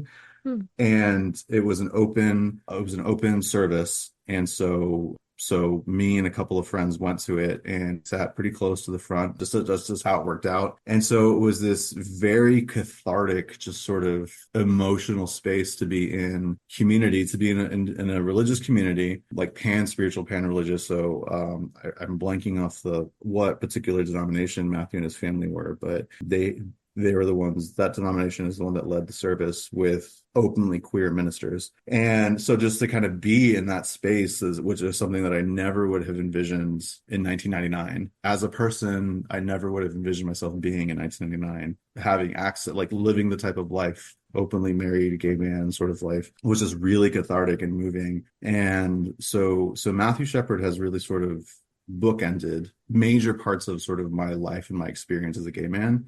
So he was attacked on October 6th and left for dead. And he was found by, I think, a bicyclist or a runner, I can't remember. But so he was attacked and found on October 6th, taken to a hospital where he lingered in critical condition before he died on October 12th. And so for me, October 6th through October 12th, but mostly October 6th and October 12th, I do have a small sort of ceremony that I do to me, Mathew Shepard sort of represents, and I'm leaning into the name Shepard and stuff. I'm being very intentional about that, but kind of doing some psychopomp work specifically with him. So for, queer brethren who have passed, who have been killed in sort of the year since, the previous October, in working with him and his memory to kind of do a multi-day sort of ritual process of just trying to help cross folks over or help sort of ease the pain or the suffering of those who have died and the grief of those who were left behind. That's really beautiful. Thank you so much, Ron. Mm. Well, I really appreciate you all taking the time to hang out with me this evening and talk about all of this really cool stuff. Are there any last words of advice or thoughts you would like to share with the listeners and I before I let you all go? So I say where we are in the dark half of the year, right? It's so important to remember not just where we come from, but to reach out to connect towards the future. And that within the dark aspect of the year, that's also a place of healing, of exploration, of divination and revelation. So it's not just a time of death and hibernation in a negative sense, which I think some people just, like, everything's dying, but it's a time of regeneration as well. And to remember that in your practice too, right? It's not just how we're experiencing life around us, but that it's okay to quiet down, to take that time for yourself and to regenerate so that you are ready for when the light returns. Thank you. Okay. I think I'm probably going to go a little bit more hyper practical. I think you said that this might post for like around Halloween time, Halloween specials. Yes, that is the plan. Yeah. So I think the thing that I really want to drive home, especially for listeners in the US, is vote. Yes, please do. Vote. If you haven't really early voted or what have you, check your voter registration, see, because they're doing all sorts of shenanigans, hanky weirdness. Yes. I was like, I don't know that I can curse on this podcast. Oh yes, please speak freely. Yeah, they're doing all sorts of fuckery. And yeah, so make a plan to vote. Like, so something early on that Laura said when she was kind of talking about sort of the spirit of the new Aradia series in general is that in addition to sort of the magical components of what's included in these books, there's also the mundane component about proceeds from the books are going to support organizations. And so voting is definitely one of those quote unquote mundane sort of things that you can do to help to enact or affect the change you want to see in the world. In the 2020 election, there was a group out of Salem that was doing a lot of stuff around witch the vote and like had sayings that was like, your vote is one of those powerful spells you can cast. Like, so right now we're facing, we're staring at the stark reality of sort of autocratic Christian nationalism. And so for those of us who are sort of on the fringes or our spirituality or faith practice is not in line with that, we're definitely I don't want to sound hyperbolic, but like we're definitely in danger, especially for our ability to freely practice our craft and our traditions. And so, vote, figure that out. And also if you're, for whatever reason, if you're like, I don't know who, but I can cast a vote for like the Democrat for president, there's lots of other stuff on your ballot too. And so that's how your public libraries are funded. That's how like lots of things that you may not think about are going to be on your ballot. Some might also include judges, like local county judges, things like that. So even at the hyper-local level, being aware of what people stand for and what rights of yours they will protect, that is sort of your first and sometimes last line of defense. So it's not just the national election that's happening. It's also your state and local elections too. Yeah, absolutely. That's a great point, Ron. And where you can really affect the most change and the things that are probably going to affect you in your day-to-day life the most is at a local level. And so it's definitely worth it to get involved in all that stuff. Absolutely. They feel like if we talk about animism, right, it's like what's happening in your own backyard is crucial. To tack on to that too, for folks who want to bring a little bit of magic into it, we have a collection of voting sigils. So whether it's helping to get the vote out, helping to protect your right to vote, mail-in ballots, protecting polling places, just look up voting sigils and Tempest, and that should get you to the blog post that has a whole bunch and how to use them. All right. Fuck yeah. Thank you. Well, and I really like the idea of resistance and resilience kind of coming together. I think that when we are working to build resilience, build community, that is a sort of perennial act of resistance itself too. So yeah, thank you all so much for taking the time to hang out, and I hope that it will be possible to do this again or something like it in the near future. Absolutely, yeah, I'd love to. Definitely. Thank you so much for having us. Yeah.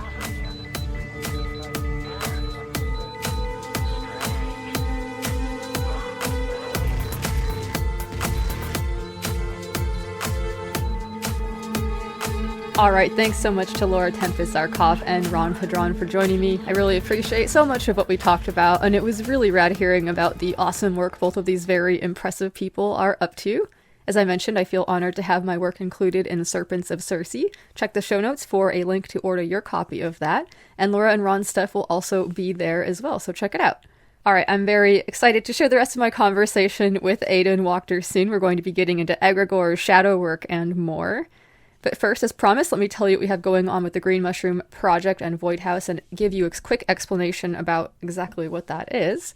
So Green Mushroom Project is an ongoing group magical working I designed back in the summer of 2020 and that some of my friends and I conducted the initial ceremony for on Halloween of that year. So the mushroom will be turning 4 on Halloween. Exciting. The project has 4 objectives: to create a network of green or Venus aspected magic for practitioners to draw upon for creative, healing, and restorative type work. The word hypho means web, and the sigil we use was inspired by the linking sigil created by the DKMU, its own sort of type of linking sigil, a webbing sigil, if you will. Second objective was to build and strengthen community and empower individuals within it. Third, to strengthen our position against hate groups and other bullshit through solidarity. And fourth, to encourage individuals to use powerful tech to become more agentic, things like hypersigils and the rest. So we're working with the biological metaphor here of the ecological relationship that some fungi share with some plants, like trees usually. If we, the magical practitioners of Green Mushroom Project, are like a forest or stand of trees,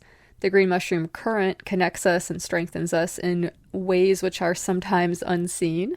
In addition to this mycelial web, there are the mushroom's spores, which are kind of like tiny little packets of the current's energies, which can be applied to situations as needed by any participant. You can think of them as micro-servitors, if you like. If you're unfamiliar with that word servitor, I suggest you go check out the first episode of this podcast entitled Explaining Chaos Magic to My Brother. There's a lot of fun follow-up episodes, too, where I explain more chaos magic basic concepts to my brother. Green Mushroom's newest experiment, Void House, is about investigating the healing and alchemical properties of consent and providing consent education to magically inclined people. So we've got a lot of fun and free activities planned in the Green Machine Discord server, home of the Green Mushroom Project and Void House. Join us for our weekly Friday chats about a variety of magical topics, as well as special events like ceremonies and seasonal celebrations. We also have a monthly rune study group and a book club in which we are languorously and luxuriously unpacking Aidan Wachter's 6 Ways. Discord's also a great place to come hang out and ask questions or pose philosophical inquiries. I know I always have a lot of fun bouncing ideas off of the people there. We've got a lot of people who are into sharing about what's worked for them and what hasn't, and getting into esoterica and the rest. As I mentioned before, in addition to learning about all that good stuff, there's also opportunities for learning about consent and how that applies in your practice, and how the tool sets a robust consent practice provides can help people maintain agency, enjoy better relationships, and move more safely and have a chiller time in the world. I'm leading a book club every third Wednesday evening for a little while on the server called Subversive Book Club. We're reading Illuminatus Trilogy right now by Shea and Wilson. When we're finished with that, we're going to be moving on to the troubling but magically interesting Gate to Women's Country by Sherry Tepper.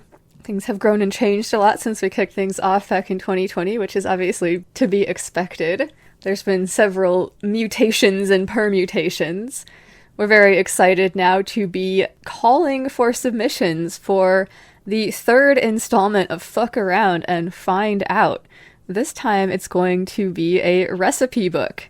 We made a zine back in 2022, and in 2023 we created a digital mixtape with our friends over at We the Hollowed. Now we're calling for recipes for potions, energetic oils, incenses, magical foods, cookies, whatever, what have you, even experiences, more abstract recipes for things like that, which I suppose is what a ritual is a recipe for an experience, it could be argued. We're collecting submissions until December 7th, so hurry up and don't delay. See the show notes for a link to the submission guidelines, and thanks so much to Lavender Laura for spearheading this effort. I'm so stoked to see what people have on offer. I know people listening out there have a lot of fucking delicious shit going on in their practice, so I'm so excited to see what we get with all of this. Cheers. Gratitude to those of you who have shared about how consent practices have served to improve your magical work. In a world that wants to push us around and cause us to conform to the wishes of others often, maintaining healthy boundaries and communicating about your needs and the rest of what goes into a consent practice is a genuine form of resistance. Thank you so much to everybody who has been assisting with our efforts and who has been showing so much enthusiasm for this way of doing things with the Green Mushroom Project and Void House. Gratitude. As always, much love and much love to everybody participating in the Green Mushroom Hyposigil Project, regardless of what that looks like for you and your practice. It's been such an honor and such a privilege to be sharing this journey with you all, and I'm really stoked to see where we're going to go next. You can always reach me at luxoccultpod@gmail.com, or you can find me on Instagram at luxoccultpod. You can get a link to our Discord server. All right, very excited to head back into the conversation that I had with Aidan Wachter. We're going to get into some really interesting esoteric territory, some stuff that's been making me think a lot over the last, 6 months or something, just things that have been kind of coming up in my meditations and even sometimes in my dreams and everything. And so yeah, we get into some kind of interesting territory here. I'm excited to share it with you all. I think that Aidan also has some really good points about shadow work, which are also really useful. So excited to get into it, as I said. Here's the rest of my chat with Aidan Wachter.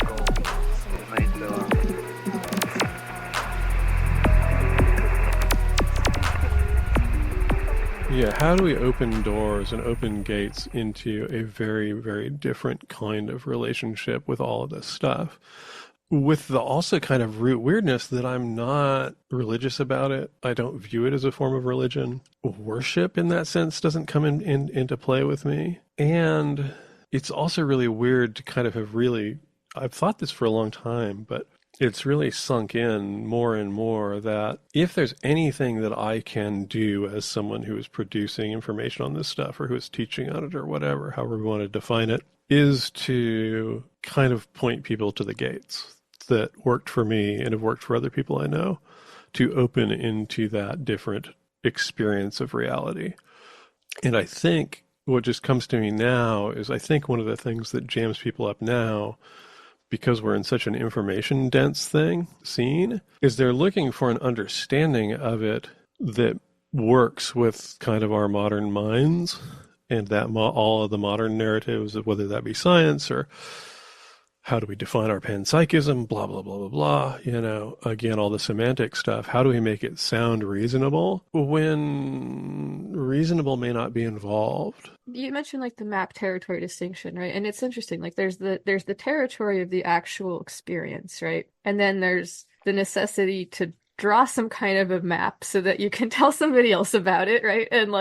And then how do we like retranslate back into that territory together? Because now we have this new component, this other person, and it's not just my experience with this thing, it's this other person's experience. Like it becomes very complicated, right? Very quickly, which is one of the things that I struggle with when I try to share about my magical experiences. And so, yeah, that makes a lot of sense. And it always fascinates me too, just kind of thinking about what you mentioned, the idea of us wanting to find arguments which are like quote unquote acceptable, right? I'm thinking about things which fit neatly into maybe academic discourses and things like that, where I think what's happening is that people are really relying on the sort of like comfort that you can get from relying on like an outside authority, like sort of saying like, oh, we have this huge structure of academia and like we can feel all like comfy that we have this big thing that's propping up these ideas, and that therefore we can feel sure about them and we don't have to question them as hard. They're not as uncomfortable perhaps to ponder from that perspective, I think. And so I think that that's one of the reasons why people might sometimes like go there with that stuff. But I do think it's a mistake because like the actual academic people that are like studying this type of stuff, magical stuff, they're not the experts. Like the people in the field that are doing the magic are the people that they go and ask questions to write their papers. Like if you're doing magic, you're already the fucking expert that this academic person needs to come talk to figure out how it works. Like, and I think that there's that sort of like the cart and horse become reversed sometimes in these types of perspectives without people actually sort of like teasing that out. Yeah. And, there's a lot of writing that has come out, and I always, reference that Dorji Bonzarov book, The Black Faith, because that's the one that I love the most just because it's older. But there's a lot of commentary that you can find now from indigenous folks that is pretty scathing, and appropriately so, I think, on kind of academic views into their cultures, where somebody is doing the thing that does, which is we're going to take it apart and look at the component pieces, and then we're going to kind of see what we can group together and generate classifications and all that stuff. And this is, I think it's improving now, but there's deep history of this now. Very bad. The history is dark and terrible. It's brutal, and it's brutal, and it's been going on for hundreds of years. So it's very entrenched in the general psyche. And it's really fascinating if you read that stuff, because sometimes you'll read some of the older stuff, and it's been years, so I couldn't point you to one of these, but I remember reading an account of, I don't know whether it was, Mongolian or Siberian shamanism, or whether it was old accounts of, Native American religion, indigenous American religion, rituals where the kind of researcher would say, this is the thing that these people did, this is the ritual that I was shown or watched, and this is what they told me it was. And then it's like they discount everything that was said to them and try and create a story that is acceptable to their particular mindset. And it's just bizarre to me, because it's like, look, you have people that have been doing this shit for generations and perhaps hundreds of generations who have told you what it is. But you think, because it doesn't fit your fucking view of how things really are, that you need to generate some new story that will explain something about it. And it explains nothing about it. it might be a description of the physical actions, but it has nothing. It's dead. And this is a living thing. Yeah. And so it is really tricky. It's, I haven't had it in a while, but, periodically I get, comments from people going, okay, you said that you had this experience in altered states or in the other world or whatever. Prove it to me. And it's like, fuck you. I don't know you. No. You are meaningless to me. Why would I want to engage with somebody? What is the value to any of us for me to prove this to you?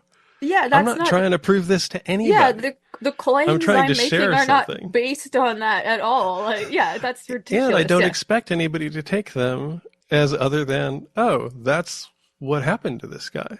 Yeah, or this is this person's language for their experiences that they had. The language for, again, this I'm such a literal person that this is always hanging me up. This is a constant thing where people are saying something. I'm like, was that really literally what you mean? And they're like, no, dude, not fucking literally. Of course not literally. And I'm like, well, why did you say it? Well, English isn't always literal, Lexa. So yeah, it's, this person's language for their experiences of something, on the anthropology topic, right? This is a whole nother thing of the translational things that get lost, and there's a whole nuance there that you're just not going to be able to grasp just from hanging out for a month or whatever. So yeah. And too, it's also interesting because some of it is part of the thing that the peeps have been working with me on is their kind of push is go more poetic, go more mythic. You've got the easily accessible stuff out now, and it's not being penetrable. We don't need to go Kenneth Grant here, but don't worry about that. Try and do your best to get across what I refer to in kind of coming from that more somatic world of the felt sense of things, because that to me is the key to a lot of this stuff, at least for somebody like me who's aphantasic. I don't see stuff, but I still get tons of information, And that's also a really weird one to talk about, because if we're going to go, I could look at my trip and go, yeah, third night out was the first time that the Raven showed up and led me to camp. Well, anybody trying to look at that not from a kind of magical viewpoint is completely correct to go wow, that guy followed a bird and found a place to camp, and he sees this as meaningful, right? That's reasonable. I think it's also reasonable from a scientific perspective, Aidan. I really do. Absolutely. Because these birds they live in connection with us often. They are oftentimes, they're considered to be camp robbers and stuff. So following one to what possibly could be a camp is very logical. Yeah. There's lots of things there. Now, I have this happening as what would be defined as a very clearly spiritual experience. And, it's the same thing. It's I talked about it somewhere. One of the things that started showing up is that if I would follow bones off-road, this would, at a particular time of the day, if I found bones at a particular time of day, I could see them off to the side and follow them off into the woods, I would find great places to camp. Now, this is, again, totally, we could come up with all sorts of reasons. Maybe this is where the coyotes or whatever drug whatever they found off, and the pieces that fell off along the way lead you to the main site. Who knows? But there's a sub-component going on that is so intense, and it's the sub is kind of a great word. It's kind of if you're watching some films on just the speakers that are attached to your flat screen TV or just your little box speakers. You get one set of information, but then if you plug in the subwoofer, all of a sudden there's this whole depth of tactile information that now all of a sudden you're feeling something coming in from that sound that is different. And it's very much like that a lot of the time with this stuff, that it's not surface. It's not me going oh, I see that and I think that. It's I see that and something kind of severely obvious happens physically. And again, perhaps this is simply my kind of deep ancestral memories on how you live like this out in the woods, waking up. Yeah. And it's so unusual that when I feel it, it's really extreme. I'm open to all of that, but and I don't think it's separate. Taking things apart to look at their components is very useful for some things, and it's not useful for other things. Because there are some things that you really, I think, have to take intact to have an understanding of what it is. You know, we can take apart a whale, and we know now how the whale is put together, but we don't know much about how a whale is. Sure. Knowing what the components are, like disassembled, doesn't necessarily tell you about how something is going to function as a machine or system or organism or whatever. So yeah. And especially if we're then looking at what's the nature of it as a kind of an agentic spirit being. Well, that we now don't have access to. We have access maybe to, we could see what's the process of decay as an agentic spirit being. You know, it's a different thing. So I'm curious.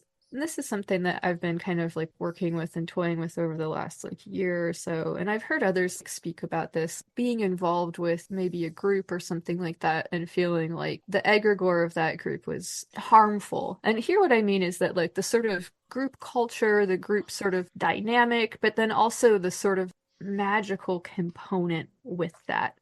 I never really had an experience of like actually meeting one of these things and talking to one until earlier this year, and like having these weird sort of like dream interactions with one before. I sort of always kind of looked at it a little bit more metaphorically, and I never sort of like thought about it as being something that you could interact with in a direct way until having these experiences and stuff, and like really sort of wondering, is there... I'm trying to like take a very complicated question and bring it down into a nutshell. I'm sorry it's taking so long here. No problem. I guess in terms of like spirit ecology and stuff, is it your suspicion that these bigger order creatures, these egregores, like, do you think they might have a more fixed nature? Like a fox usually stays like a fox and does fox things. Or are they more malleable? Are they more shapeshifters, like that can become other things and then be shifted into new ways of moving in the world? There's a few ways I go. And so the first one would be like, when I think about egregores as they're thought of, the kind of first exposure I had to that kind of idea, and this is not the same thing, but was kind of like the Geisen Burroughs third mind experiments, which is just the idea, I guess, if we were to kind of tear out away from that specific example necessarily, is that, I'm going to shift gears here. Okay, so this is the Peeps story. The Peeps story says that if we accept the idea of kind of the unconscious in the Jungian sense, and then we agree that as a species we generate something akin to a collective unconscious, so the egregore then is like a subset of the collective unconscious that is connected to a group. That's totally what I saw. Okay. And so in that sense, if that group unconscious, if the unconscious of the members of that group shift, the egregore is likely to shift with it. But the thing that I would say is, it's very difficult to shift that stuff. It's like, how do you shift something in that zone consciously? And this is part of what kind of, I think, sigil magic in particular is useful for, is that it's a way of sending messages into what Fries would define as the deep mind, and that's the word that I usually use, into that kind of personal unconscious. And so on a group level, I think we can seed it that way. I think it's very hard to do it. Like most things, I don't believe you talk into change very often.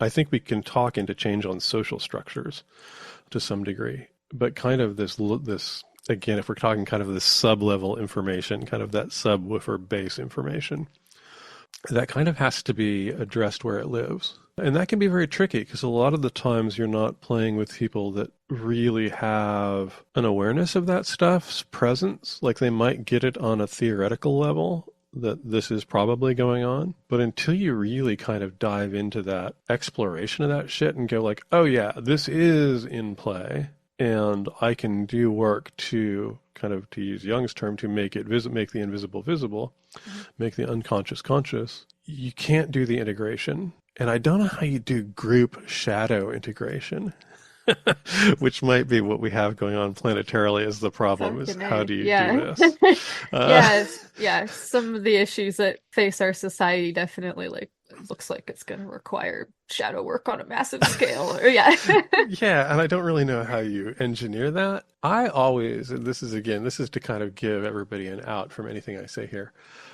I am not good in groups. And I'm not good in groups, and some of that has to do with the peeps, because the peeps are like, don't like this, let's leave. And I'm like, okay, now I don't fight it.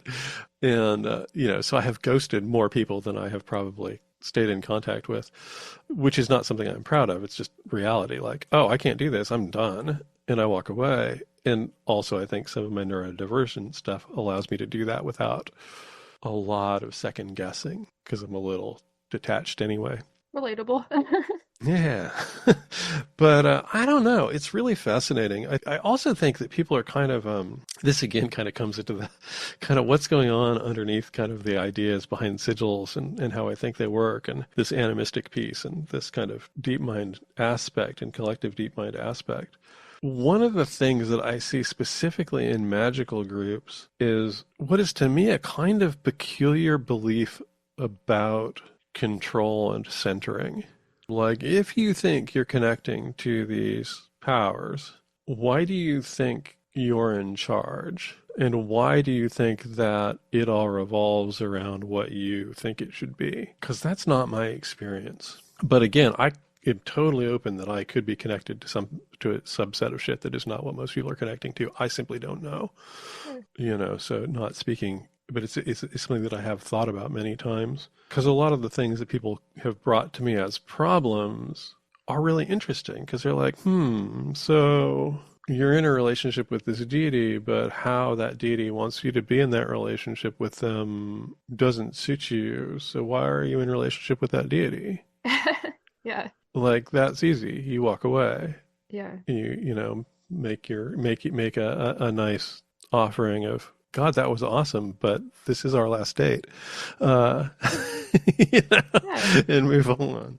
Yeah, super interesting. And so I see a lot of things where people kind of now, because of the egregore concept becoming more out there because of chaos magic, thinking that they can kind of do a bunch of sigils or do a bunch of rituals and generate what that egregore is and have it directly reflect that working, rather than all of those deep strata layers of everybody involved. And that, to me, is kind of weird. It's like, you think that trumps that? I'm not sure that trumps that at all.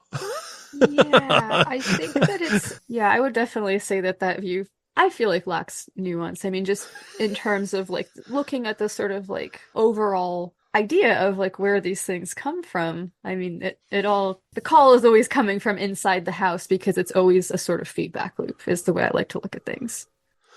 Yeah, no, I like that. And it's also just interesting because I think that one of the points where I have issue with chaos magic, as it's often put forward, is it really kind of forefronts, and this is not universal at all, but I just see it a lot.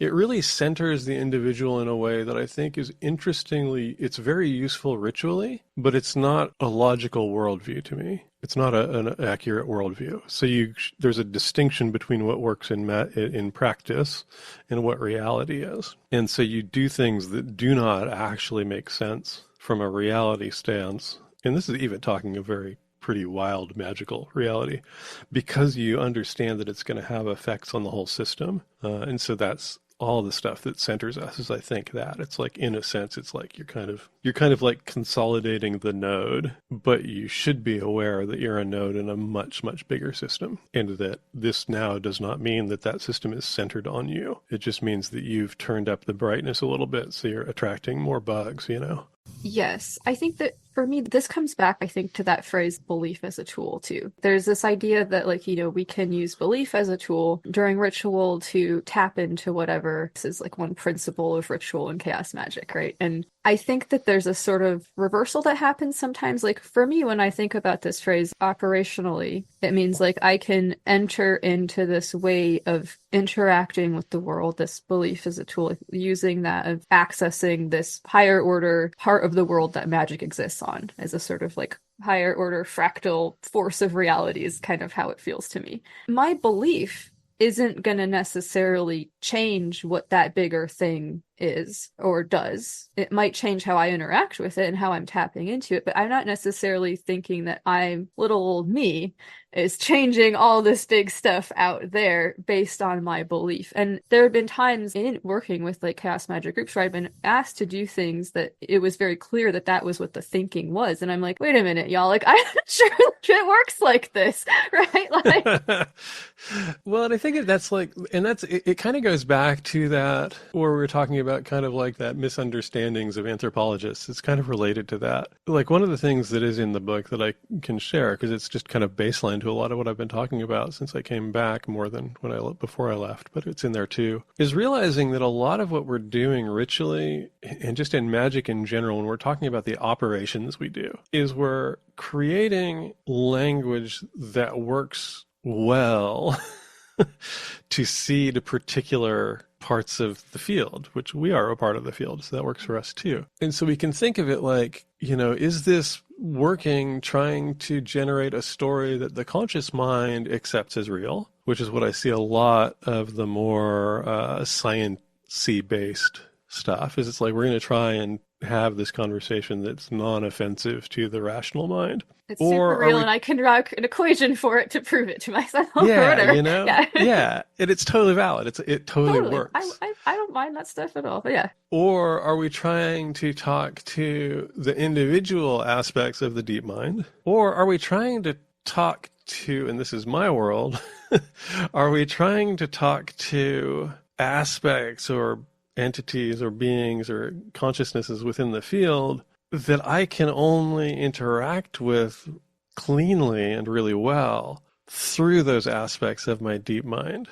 So I'm seeding into my deep mind something, because then that gets translated much cleaner to the others. Whereas if I try and think it through in modern human Aidan terms, they're just like, what the fuck are you jabbering on about? Whereas if I turn this into, orca tooth connects me to blah, blah, blah. So if I grab the orca tooth and hum to it while focusing on my desire, which is something I do, this is like a much cleaner transference of that desire to the others that I work with. Mm-hmm. And so it's an interesting process. In the book, I talk about this quite a bit, and it'll stay in there in some form. But is like, if this is all languaging, is one way to think about it. And we're generating words and sentences and paragraphs of what kind of our needs, wants, or desires are. Who is that directed to? And what's the most effective way, and this will differ for individuals, to actually have that call go through and not get all jumbled, And so a lot of these methods to me are just that. It's like we're just individually trying to find, that set of things. And then if we look at it that way and we want to drag it down to a super mundane example, then you look at somebody who has been pretty consistent in how they've practiced for 15 or 20 years, which I would say my practice has mostly been stable for the last 15 years, more or less. It changes, but it's like those lines are really grooved now. Those are fucking live wires. Those are like fiber optic clean, And so a lot of the ritual falls away then, because I kind of just know it's like, what's the level I need to tap into here to place that call? And the other thing that's interesting, and I don't know, because you've done way more group work than I ever have. I know this is probably true in any given 6-month period of your life since I've known you. How much focus do people do on receiving? Like, it seems like it's what I see on a lot of the kind of more operative magical stuff is it seems like it's send, and then maybe do some tarot readings or something to see how that went. But I don't see a lot of focus being on receiving. I think it depends on the group and the people and their temperaments and stuff. I like to have a sort of receptive component to a lot of the things I put together, just because I feel like it's a nice balance to have like a little time to meditate and think, let things come in. Like there's been a lot of things I've written that are like encounters with different entities or whatever. And, what messages will they bring you? So I mean, I can't speak for everybody, but I think that there is definitely like cultural lines that you can draw in terms of like, and I think that it's possible that these cultural lines are reflections of what is maybe more or less taboo for different types of people within our societies as well. I think there's a lot of gender stuff that comes into it. There's a lot of class stuff that comes into it. So I think there's a lot of interesting things that we could look at there too as well. So yeah, I guess I would have to say it really depends on the group. Yeah, it's interesting. That makes sense. That's good to hear. You know, one of the things that I've been kind of contemplating a lot is kind of how we define pathology on an individual basis. Because it's again, like if you end up in a zone where you're having kind of direct contact, and by this I mean that there's not a mechanical component to it. So it's not you're reading the messages of the cards or whatever. It's kind of pushed you, whether we're talking literally or metaphorically, into the zone of hearing voices or getting information from other places.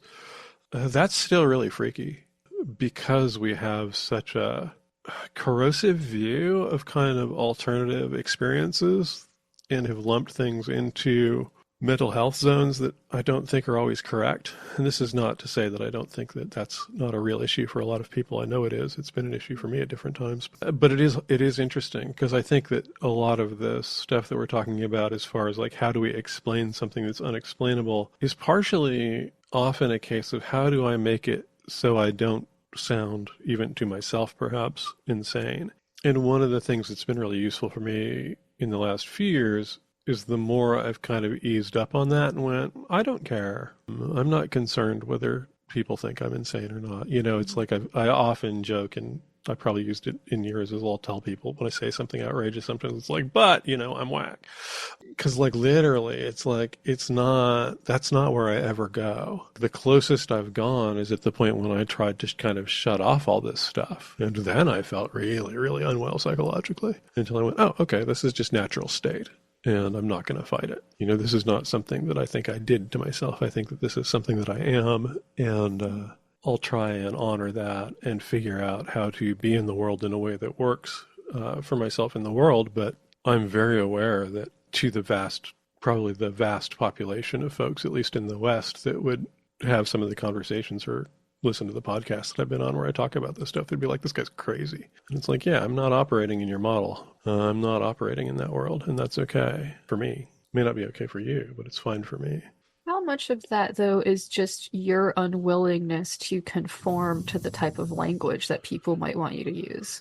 I guess the thing that shifted for me was, and it shifted really heavily while I was kind of offline, was the peeps were kind of like, don't hedge this stuff. If you want to be doing the thing that we want to be doing together, be honest. And so I think I may add more qualifiers in some ways, but I don't try and explain in reasonable terms anymore a lot of this stuff because I don't think that that's relevant because it is experiential. And I'm really like, and we've talked about it before, I'm sure there's just no way that we haven't. The kind of stuff that I'm talking about as far as kind of contact with other beings, contact with the dead, contact with ancestral lines, contact with land zones, land spirits, animal spirits, this is the human norm. It absolutely is. Sure. Maybe the exact form that I experience it is because I had the pleasure, said possibly sarcastically, I'm not sure, of growing up in the time and place that I did. And so I wasn't rooted in this stuff culturally or familially or anything like that. But this is the norm. And I think it really warrants anybody that's not comfortable with that idea who practices to really do their research into that. If you look at as much old descriptions not made by missionaries, or you can read that stuff intelligently, this idea that we are in this animate universe surrounded by spirits is the experience of essentially humanity for 50,000, 100,000, 200,000 years. And I don't see how we survived when we had much less tool skill, when we didn't have written language and all that, if that wasn't highly effective. You know, it's often sneered at as being primitive and a super negative, we're going to mock the children. Oftentimes way. white supremacist, classist way. Yes. Generally white supremacist and classist way. And this was the norm, and I'll fucking hammer it till the end of days, that the reason it got shut down as the norm was because it doesn't suit centralized control of empire, and that's just that. And so I think that it's easy to kind of point out where that is, right? Like everything that's not Jesus is a demon within the sort of like church structure of things. And then, science, as it kind of goes through this Descartesian split of things getting peeled apart, is like, okay, well, you can have the body and we'll take the soul. And like, never will they meet again. And sort of science being like, okay, well, all of that shit that you all are talking about, that doesn't even fucking exist, like that's not only is it not our bailiwick, that it's not even fucking real. And then the church is like, oh yeah, all that science shit, like that's not even fucking real, everybody. And for the curious person that's trying to explore the ontology they find around themselves, it's like a lot of interesting things to parse out there too. These kind of structures arguing about these ways of looking at the world, which are both from very like self-serving perspectives, I think. Yeah, and it's, as I was talking about it, I talked about it, I think, on the last podcast I did too, is it's like, look, if you have an active connection individually to, I'm just going to call it spiritual intelligence, it can be all sorts of forms. You don't really care what the guys in the big houses think you should think, which does not work for Sure. everything from feudal system to right now to citizens of Rome. There's a reason that there was this shift away from kind of taking literalist views of the gods and moving them into these subsets or priest class specifics, is it's to take power from individuals. Because if you got somebody that you can tell what they need to pass on to the people is the will of the gods or the spirits or whatever, arguing that is both treason and blasphemy, very dangerous. And so I think that this is, to me, it's why I think magic is, people talk about witchcraft as being political. And I think that that's true, but I think it's true on a level that's much deeper than people even realize. I agree. I agree. This has been a really awesome conversation. Is there anything that I haven't asked you about that you would like to talk about? Is there anything that you're excited about that you want to mention, or any questions you want to ask me or anything? I'm just kind of cruising in book zone. The book world eats my entire life while it's happening. I'm kind of in a blank other than that, but it's always a pleasure and it's been a joy. So Yeah, thank you so much for taking the time. And I hope that when the book emerges, you'll be willing to come back and talk with me Absolutely. about it and everything. Okay, rad. Absolutely.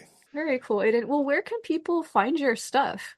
On the web at aidanwachter.com, Patreon, and that's the main place that I'm actually kind of active talking about stuff. But I do have an Instagram and Threads linked to that as well. So Okay, right on. Well, this has been awesome as always. I really appreciate it. yeah, thank you very much.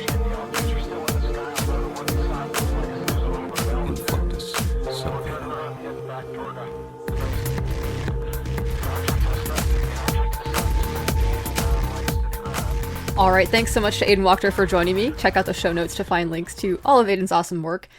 If you enjoyed our conversation today, don't forget to check out the other chats that I've had with Aidan for the show. I'll put links to those in the show notes as well. We talked about shadow work in the last part of our conversation. This can be really important and meaningful stuff. It's something that, to me, should be approached with a lot of care and respect and patience. Speaking from my own experience, this type of stuff, and I'm obviously not an expert here, this is just my own personal experience. I'm working to integrate shadow aspects of the self, or insert whatever language fits for you there. These aspects or parts of the selves can sometimes begin expressing themselves in ways that are unexpected, like in my life. So for this reason, I've found that it can be very wise to find ways to do this type of work within a container, whether that's a ritual or a kink scene or therapy session or what have you. In the past, I've had experiences where some of the shadow stuff I was working with kind of wanted to be in the driver's seat, which I suppose makes sense for something that's been repressed. Pressure does build up. It's good to have a solid footing before you go into this stuff, I think, for that reason. There's also been times when I've been caught in sort of like authenticity traps, searching for the real me or my genuine nature, which I've kind of come to understand is not something that actually fucking exists in any way, that isn't fluid and ever changing. But I still felt like at the time that I was failing somehow by not doing this right. I've also seen instances where people have gotten into this type of stuff and as a result have become, I don't know, kind of like difficult to be around or work with. Like, instead of maybe integrating the shadow stuff, it maybe did sort of get a driver's seat position. There's also instances, and this is a kind of well-noted psychological phenomenon, but like people can sometimes feel that the work that they've done for a group or a job or whatever it is, like puts them on a level above other people, which is also not a great look. There's just a lot of ways that this stuff can go. This topic is actually covered in the Magic and Consent videos that Consent Academy made for us, and I found a lot of like helpful tips in there. The point is, this stuff is important and it's powerful, and anything powerful has a potential to be harmful as well as hopeful. So there's an aspect of shadow work that Aidan and I discussed after we recorded, which for me was a really helpful and important thing to consider. It's referred to as the golden shadow. You may have noticed that we haven't mentioned that yet, which might seem a little bit strange to you because I've decided that that would be the title of the episode. I'll get into what that is in a little bit when we do final thoughts, but first I will remind you that if you like the show and you like what I've got going on here, you can support it on Patreon, which will entitle you to receive a bibliomancy reading from me. Just a quick note there, give it about a month if you sign up for Patreon so that Patreon will actually sign your card. I'll go ahead and do that reading for you then. Making this show is, of course, a pretty wild amount of work, especially for just one intrepid podcaster, but it means a lot to me to be able to do it. Thank you so much to the people who are making this show possible by giving on Patreon or Buy Me a Coffee, and to the people who are supporting the show by spreading the word. Tell all of your friends, allies, and magical associates about it, as well as everyone at your Halloween potluck and other holiday bashes. You can also post about it on social media or write a positive review where that's possible. All these things are super helpful, so thank you so much to everybody who is doing this. And as I say, don't forget to smash the fucking shit out of that follow button or alarm thing or whatever it is so that you can get updates when a new episode comes out. Let's get into some listener mail and shoutouts.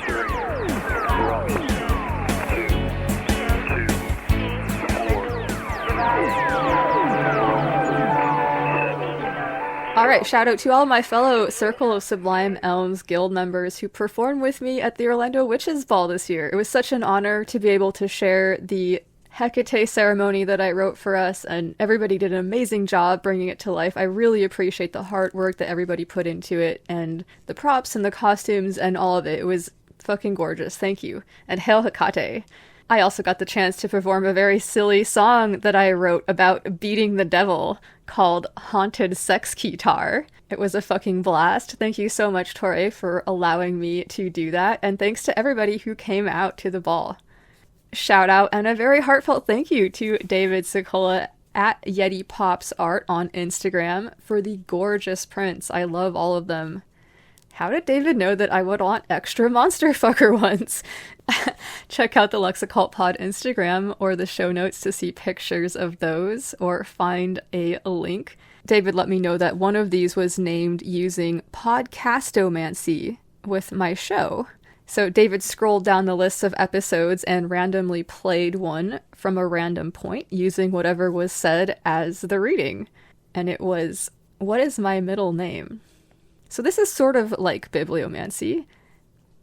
And the middle name thing is kind of a fun synchro because the middle of my magical name, or the one that I'm using at the moment at least, is a bit of a secret. I tried this method using the Lexicult podcast and it worked a little bit too well. It's a super unsettling experience to hear your own voice telling you a like sort of devastatingly spot-on divination. So thanks for reading me like that, Lexa from the past, you fucking creep. But if you decide to try podcastomancy with the show, write in and let me know how it goes for you. I'd love it. Shout out to Rocket, who you can hear in episode 70, Spinoza and the Sexy Dangers of Pantheism, Trans-Divinity, and Egdistis. In the last episode, I talked a little bit about Claude Kahn and Marcel Moore and their political art project, The Soldier with No Name. This was something that I first heard about while taking a class with Rocket this summer. Rocket hit me up to let me know that they had written a piece about Soldier with No Name and some other stuff, that which wishes to articulate itself in you. Dokya, gender euphoria, the cut-up method, and sacred pleasure in anarchist Jewish mysticisms. I've been too slammed to read it in its entirety yet, which is sad, but I'm getting there. I'm really excited to get into it. There's a link up to a PDF in the show notes in case you would like to check that out. Shout out to Argonaut. Stay strong, friend. Shout out and much love to all the Pocket Wizards. Thank you so much for helping to plan the Pirates Rivel and just being generally fucking dope.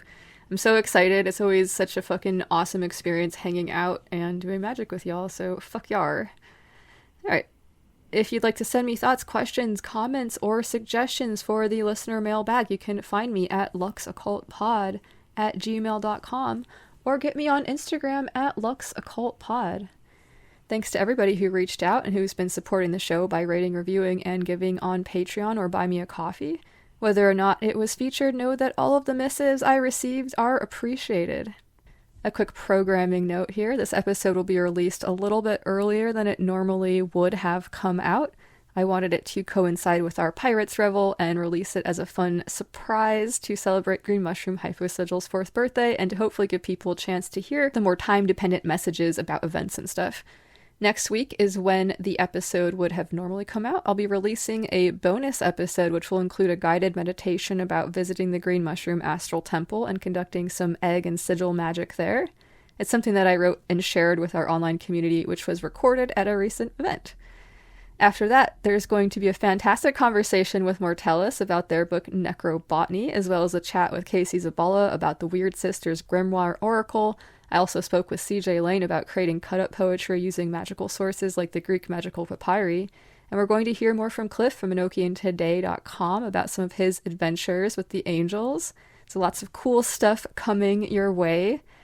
I also wanted to mention that I'll be slowing down a little bit for this season to focus a little bit on some deep healing and writing and other work. I'm planning to space the release of shows a little bit further apart so I can spend some time attending to things that need attention. Do not despair if I'm hanging around less on social media or whatever else. I will re-emerge like the first bulbs of spring before you know it. Check out the show notes to a link to get tickets to Kink School, the online BDSM education convention where me and my friend Damien Agony will be teaching a class about sigils and sex magic this November the 23rd. And don't forget to grab your copy of Serpents of Circee. Alright, as promised, let's talk a bit about the Golden Shadow. To provide some context and definitions, I'm going to share a bit of a pop psychology article with you called 4 Simple Shortcuts for Discovering Your Golden Shadow by Rebecca Farrar, which is from elephantjournal.com. Rebecca writes, in Jungian psychology, the soul strives for wholeness, and an important step in discovering this involves reclaiming parts we may have rejected, aka our shadow. Our shadow forms early on in our psyches as we are told how and what we should be or shouldn't be. We are praised for being good and reprimanded about parts of us that are, quote, bad. We learn to hide and disown any parts of us that our parents or society would view as shameful or destructive. Of course, not all that glitters is gold when it comes to the shadow, as this hiding creates an internal splitting and forgetting that while we reject the bad parts of us, we also push away the good that comes with them, the golden shadow. These positive traits, which become invisible to us, we then see in others but may not be able to claim for ourselves. We project and disown both our negative and positive shadow, sometimes making it difficult to see either. The golden shadow often reveals itself through our insecurities and other qualities that speak to our life challenges.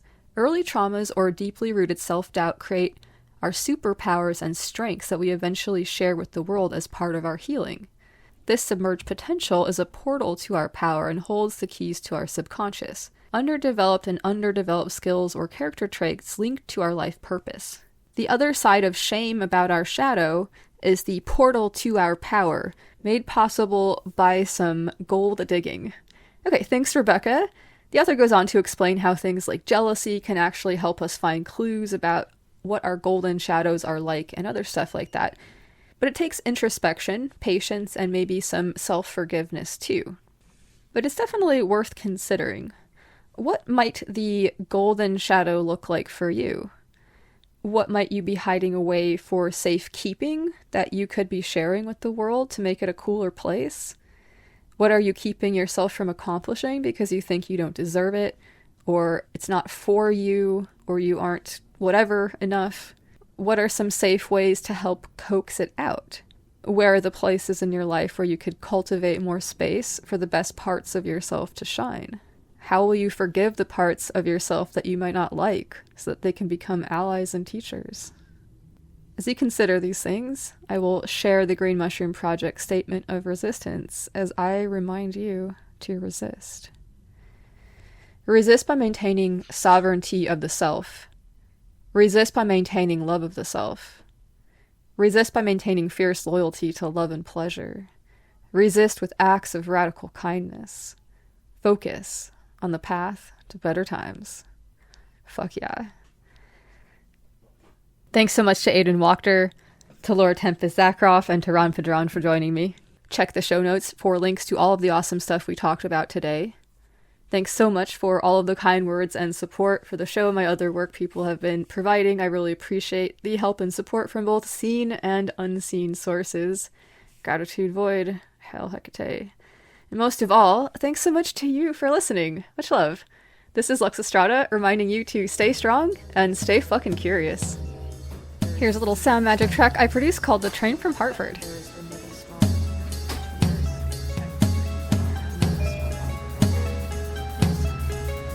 This is the train to Hartford. The next station is Revalore. I am Hecate of the Crossroads, who stands at the threshold of sleep to welcome you into dreams. In the evening, when the dancing shadows of tree limbs play across the lands, and when the morning star rises high to cavort amid the rays of soul, I stand also at the threshold of wakefulness to welcome you to your work. I am Hecate who stands at the crossroads of life and death. When you are new, I cradle you with tender care, protecting you from harm that might befall you. And when your candle burns low, I will welcome you home, to sit with me always in the house of magic. I am Hecate, mother of witches. I will stand at your back during any just battle, and tend to the wounds you encounter in the field. When you are mine, I will make you strong in your art, and grant you the wisdom to wield your gifts wisely. I am Hecate who rides the tides of the moon, and adds weight where it is needed to restore balance. I am Hecate, the cord that binds, and the knife which cuts this cord. I am Hecate, Anodia, Tithonia, Hecate, Anodia, Tithonia, Hecate.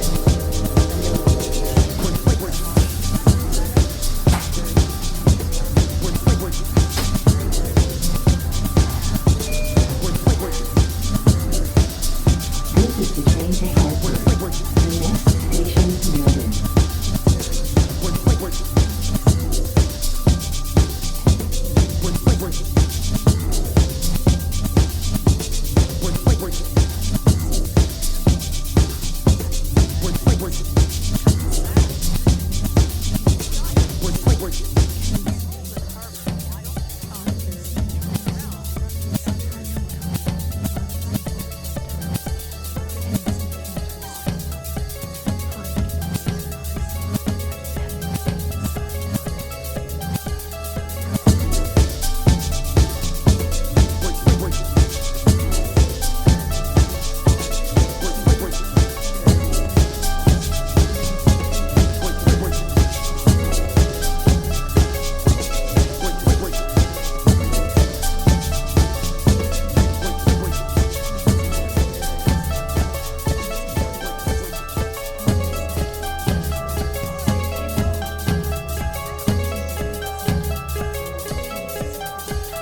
This is the train to Hartford. The next station is Meriden. Lux Occult is part of the Green Mushroom Podcast Network.